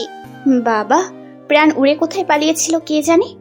আমি এইসব ভাবনা বাদ দিয়ে নিজের কাজে মন দিলাম। আজ কাজের চাপ থাকায় রাত 8টায় অফিস থেকে বেরিয়েছি। স্যার অনেক আগেই চলে গেছেন, আর যাওয়ার আগে এতগুলো কাজ হাতে ধরিয়ে গেছেন। এগুলো শেষ করতেই রাত হয়ে গেল। বাড়ি ফিরে দেখি পুরো বাড়ি অন্ধকার। এ কি, পুরো বাড়ি অন্ধকার কেন? স্যার বাড়িতে নেই? স্যার যদি বাড়িতে নাও থাকে তবুও তো সার্ভেন্টরা আছে, তাহলে বাড়ি অন্ধকার কেন? আমি সার্ভেন্টদের ডাকলাম, কিন্তু কোনো সাড়া নেই। গেল কই সবাই? আমি ধীরে ধীরে উপরে উঠে এলাম। নিজের রুমে ঢুকতে গিয়ে দেখি রুম নক করা, কিন্তু আমি তো রুম নক করে কোথাও যাই না। আমার কাছে তো চাবিও নেই যে খুলবো। আমি ধীরে ধীরে স্যারের রুমের দিকে গেলাম। স্যারের রুম থেকে হালকা আলো আসছে। আমি আস্তে আস্তে দরজা খুলে যা দেখলাম তাতে আমার মুখ পুরো হা হয়ে গেল। রুম এত সুন্দর করে ডেকোরেট করা যে শুধু দেখে যেতে ইচ্ছে করছে। আমি রুমের ভেতর ঢুকে এদিক ওদিক দেখতে লাগলাম। পুরো রুম গোলাপ ফুল আর রেড কালারের লাইটিং দিয়ে ডেকোরেট করা।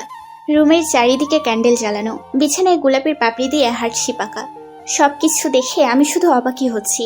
আমি বেডের দিকে এগিয়ে গেলে একটা প্যাকেট দেখতে পাই। প্যাকেটের ওপর লেখা জাস্ট ফর ইউ। ওটা দেখে আমার ঠোঁটের কোণে হাসি রেখা ফুটে উঠলো।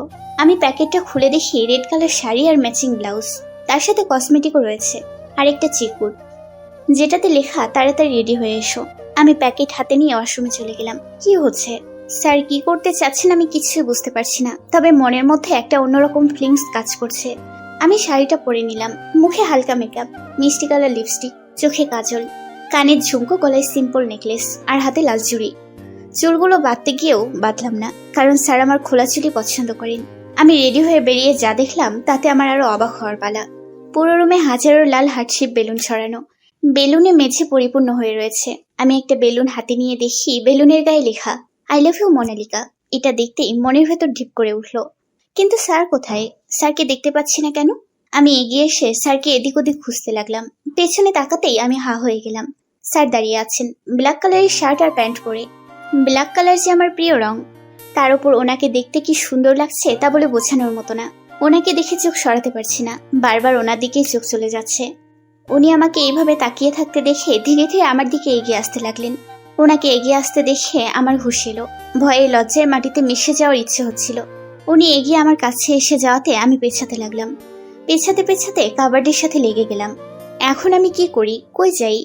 উনি আমার কাছে এসে আমার একপাশে কাবার্ডে হাত রেখে বললেন, তুমি আমার মনের ইচ্ছে জানতে চেয়েছিলে না?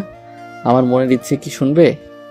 আমি মাথা নিচু করে চুপ করে আছি। ওনার প্রত্যেকটা কথায় আমার হার্টবিট বেড়ে চলেছে। উনি আমার আরো কাছে এসে বললেন, বাবা হতে চাই আমি। ওনার কথা শুনে আমি চট করে ওনার দিকে তাকালাম। উনি আবার বললেন, আমি আমার একটা ফ্যামিলি চাই, যেখানে আমি, তুমি আর তোমার মতো একটা গুলোমুলো বেবি থাকবে। আমাদের বেবি যে তার ছোট ছোট পায়ে পুরো বাড়ি দৌড়ে বেড়াবে, আর আমি তার পিছু পিছু। আমি ওনার কথা অবাক হয়ে শুনছি। ওনার চোখে এক মায়া লুকিয়ে আছে, যেটা আমাকে বারবার মোহিত করছে। হালকা বাদামি এই চোখগুলো যেন বারবার আমাকে বলছে, তুই শুধু আমার। আমার যে এই চোখকে ফিরিয়ে দেওয়ার সাধ্য নেই। ওনার কথায় আমি কথা বলে ভুলে গেছি। শুধু ওনাকে দেখতে ইচ্ছে হচ্ছে, মন ভরে দেখার ইচ্ছে হচ্ছে। উনি আমার ঠোঁটের একদম কাছে ঠোঁট এনে বললেন, কি হলো, কিছু বলছো না যে করবে না আমার এই ইচ্ছে পূরণ? আমি আর নিজেকে আটকে রাখতে পারলাম না। নিজের অজান্তেই একটু উঁচু হয়ে আলতোভাবে ওনার ঠোঁট ছুঁয়ে দিলাম। আমার ঠোঁটের স্পর্শ পেয়ে উনি এক হাতে আমার কোমর জড়িয়ে ধরে অন্য হাতে আমার মাথার পেছনে চুল আঁকড়ে ধরে আমার ঠোঁটে ঠোঁট ডুবিয়ে দেয়। পাগলের মতো আমার ঠোঁটে গলায় ঘাড়ে আদরে ভরিয়ে দিতে লাগলো। ওনার উষ্ণ স্পর্শে আমার সব এলোমেলো হয়ে গেল। ওনার প্রত্যেকটা স্পর্শ আমাকে শিহরিত করছিল। এমন সময় উনি আমাকে অবাক করে দিয়ে আমাকে কোলে তুলে নিলেন। আমি ভয়ে ওনার কলার খামচে ধরে বলতে লাগলাম, আরে আরে কি করছেন, পড়ে যাবো তো। উনি আমার দিকে তাকিয়ে বাঁকা হেসে বললেন, তোমার হাজবেন্ড অত দুর্বল নয়, নিজের স্ত্রীর ভার ওঠানোর ক্ষমতা আমার আছে, আর তুমি তো ভারীই নও, শুধু শুধুই গুলুমুলু হয়েছ। আমি ওনার কথা শুনে লজ্জায় ওনার বুকে মুখ লুকালাম। উনি আমাকে বেলকনিতে নিয়ে গিয়ে বেতের সোফায় বসালো। দেখলাম ওখানে টেবিলে খাবার সার্ভ করা। স্যার আমার পাশে বসে নিজের হাতে ভাত মেখে খাইয়ে দিল আর নিজেও খেয়ে নিল। খাওয়া শেষে উনি আমাকে পেছন থেকে জড়িয়ে ধরে আমার মাথাটা নিজের বুকে ঠেকিয়ে নিল। তুমি খুব চাঁদ দেখতে পছন্দ করো, তাই না? আজ দুজনে একসাথে বসে চাঁদ দেখব। ওনার এই কথায় আমি অবাক হয়ে ওনার মুখের দিকে ঘুরে তাকালাম। উনি কি করে জানলেন আমি চাঁদ দেখতে পছন্দ করি? উনি আমার দিকে না তাকিয়ে চাঁদ দেখতে দেখতে বলল, জানো মোনালিকা, প্রথম যখন আমি তোমায় গ্রামের বাড়ি দেখেছিলাম তখন আমি কিছুটা অবাক হয়েছিলাম। পরে যখন জানলাম তোমার সাথেই আমাকে সারা জীবন কাটাতে হবে, তখন আমার খুব রাগ হয়েছিল, কিন্তু আমি কখনোই বাবার বিরুদ্ধে যেতে চাইনি। তাই সেদিন তোমাকে নিজের থেকে ফোন করে ডাকলাম আর ক্যাফেতে নিয়ে গিয়ে তোমাকে সব বললাম। ভেবেছিলাম গরিব গ্রামের মেয়ে, তোমাদের জন্য টাকাই সব কিছু, আর আমার সাথে বিয়ে হলে যে এসবের কিছুর অভাব তোমার থাকবে না তা তুমি খুব ভালো করেই জানো। আর আমি আশিককে কেউ রিজেক্ট করবে এমন কেউ এখনো জন্মায়নি, কিন্তু তুমি আমার সব ভাবনাকে মেরে ফেলে তোমার বাবাকে ফোন করে বিয়ে ভাঙার কথা বললে, যেটা আমি তোমার ব্যাগ দিতে এসে শুনতে পাই। তখন আমি অনেক আশ্চর্য হই যে আমাকেও কেউ রিজেক্ট করতে পারে। তখনই তোমার উপর একটা ভালো লাগা কাজ করেছিল। সেই ভালো লাগা নিয়ে আমাদের বিয়েও হয়ে গেল। আমরা আলাদা থাকতাম ঠিকই, কিন্তু অফিসে যখন তোমাকে দেখতাম তুমি পার্সোনাল লাইফের কথা ভুলে আমার সামনেই অফিসের সব কাজ করছিলে, কিন্তু তাতে তোমার কোনো ভ্রুক্ষেপ ছিল না। তোমার এই স্বভাবেই আমি আরও মুগ্ধ হই। পরে বাবার কথাতে তোমাকে নিজের পিএ বানালাম, যদিও এর জন্য তোমাকে অনেক টেস্ট দিতে হয়েছে। তবুও আমি কেন যেন মন প্রাণ দিয়ে চেয়েছিলাম তুমি আমার পিএ হও। তাই হলো। তুমি আমার পিএ হলে সব সময় আমার আশেপাশে থাকতে। এভাবে কখন যেন তুমি আমার অভ্যাসে পরিণত হলে। তোমার হাতের কফি না খেলে আমার দিন ভালো যেত না। তুমি আমার কেবিন না গোছাতে আমার সব কিছু অগোছালো লাগতো। তোমার উপর রাগ না করলে মনে হতো দিনটাই বৃথা। তোমার ভয়ের তো মুখটা দেখতে আমার খুব ভালো লাগতো। আমি সবসময় তোমাকে আমার আশেপাশে দেখতে চাইতাম, কিন্তু সেটা তো সম্ভব নয়। তাই সিসি ফুটেজে সবসময় তোমাকে দেখতাম আর তোমার কেবিনে ভয়েস রেকর্ডার লাগিয়ে রেখেছিলাম, যেন তোমার বলা প্রত্যেকটা কথা আমি শুনতে পাই। যখন তোমাকে ওই নিলয়ের সাথে দেখতাম প্রচণ্ড রাগ হতো আমার। ইচ্ছে হতো ওর সামনে থেকে তোমার হাত ধরে নিয়ে চলে আসি, কিন্তু সেটা তো পারতাম না। তাই কাজের বাহানায় তোমাদের আলাদা রাখতে চেয়েছি। নিলয়কে তোমার সাথে দেখলে আমার কেন রাগ হতো আমি তখনও জানতাম না, কিন্তু যেদিন আমি তোমাকে খুঁজে পাচ্ছিলাম না আমি পাগল প্রায় হয়ে গিয়েছিলাম। মনে হচ্ছিল আমার সব থেকে মূল্যবান জিনিসটা হারিয়ে গেছে, যাকে ছাড়া আমার এক মুহূর্তও চলে না। পরে যখন তোমাকে অফিসে ঘুমিয়ে থাকতে দেখেছিলাম আমার মনে হলো আমার দেহে প্রাণ ফিরে এসেছে। তখন আমি রিয়ালাইজ করি যে আমি তোমায় ভালোবাসি। যখন তোমার রুমে খাবার দিতে এলাম তখন তুমি কারোর সাথে কথা বলছিলে। আমি নিশ্চিত ছিলাম ওইটা নিলয় ছিল। আমি রেগে যাই আর তোমার সাথে মিসবিহেভ করি, তবে আমি তখনই পণ করেছিলাম যে আমি তোমাকে ভালোবাসি। এটা আমি তোমাকে বোঝাবো। সেদিন পার্টিতেও আমি জানি নিলয়ের বলার মানে অন্য হলেও তুমি কথাটাকে অন্যভাবেই নিয়েছো, তাই তোমার উপর রাগ করার কোনো মানেই হয় না। তবুও তোমার উপর রাগ দেখিয়েছিলাম আমি আজকের এই দিনটার জন্য। আজ জানতে পারলাম তুমিও আমায় ভালোবাসো। উনি আমায় আরো শক্ত করে জড়িয়ে ধরে বললেন, কখনো নিজের থেকে আলাদা করব না তোমায়। এই বুকে তুমি ছাড়া অন্য কারো জায়গা হবে না। আমি অবাক হয়ে ওনার দিকে তাকিয়ে রইলাম। কতটা ভালোবাসে আমায় এই মানুষটা। আমায় এইভাবে তাকিয়ে থাকতে দেখে উনি আমায় ঠোঁট আঁকড়ে ধরলেন। আমি ওনার স্পর্শ অনুভব করছি আর ভাবছি আপনি ঠিকই বলেছিলেন। আমি এই সম্পর্কের জন্য কিছুই করিনি, তবে কিছু না করেও অনেক কিছুই করেছি। যেমন বাবাকে বলে আপনার বিয়ের পারমিশনটা আমি নিয়েছি। আপনার আগে পিছিয়ে ঘুরে নিজেকে আপনার অভ্যাসে পরিণত করেছি।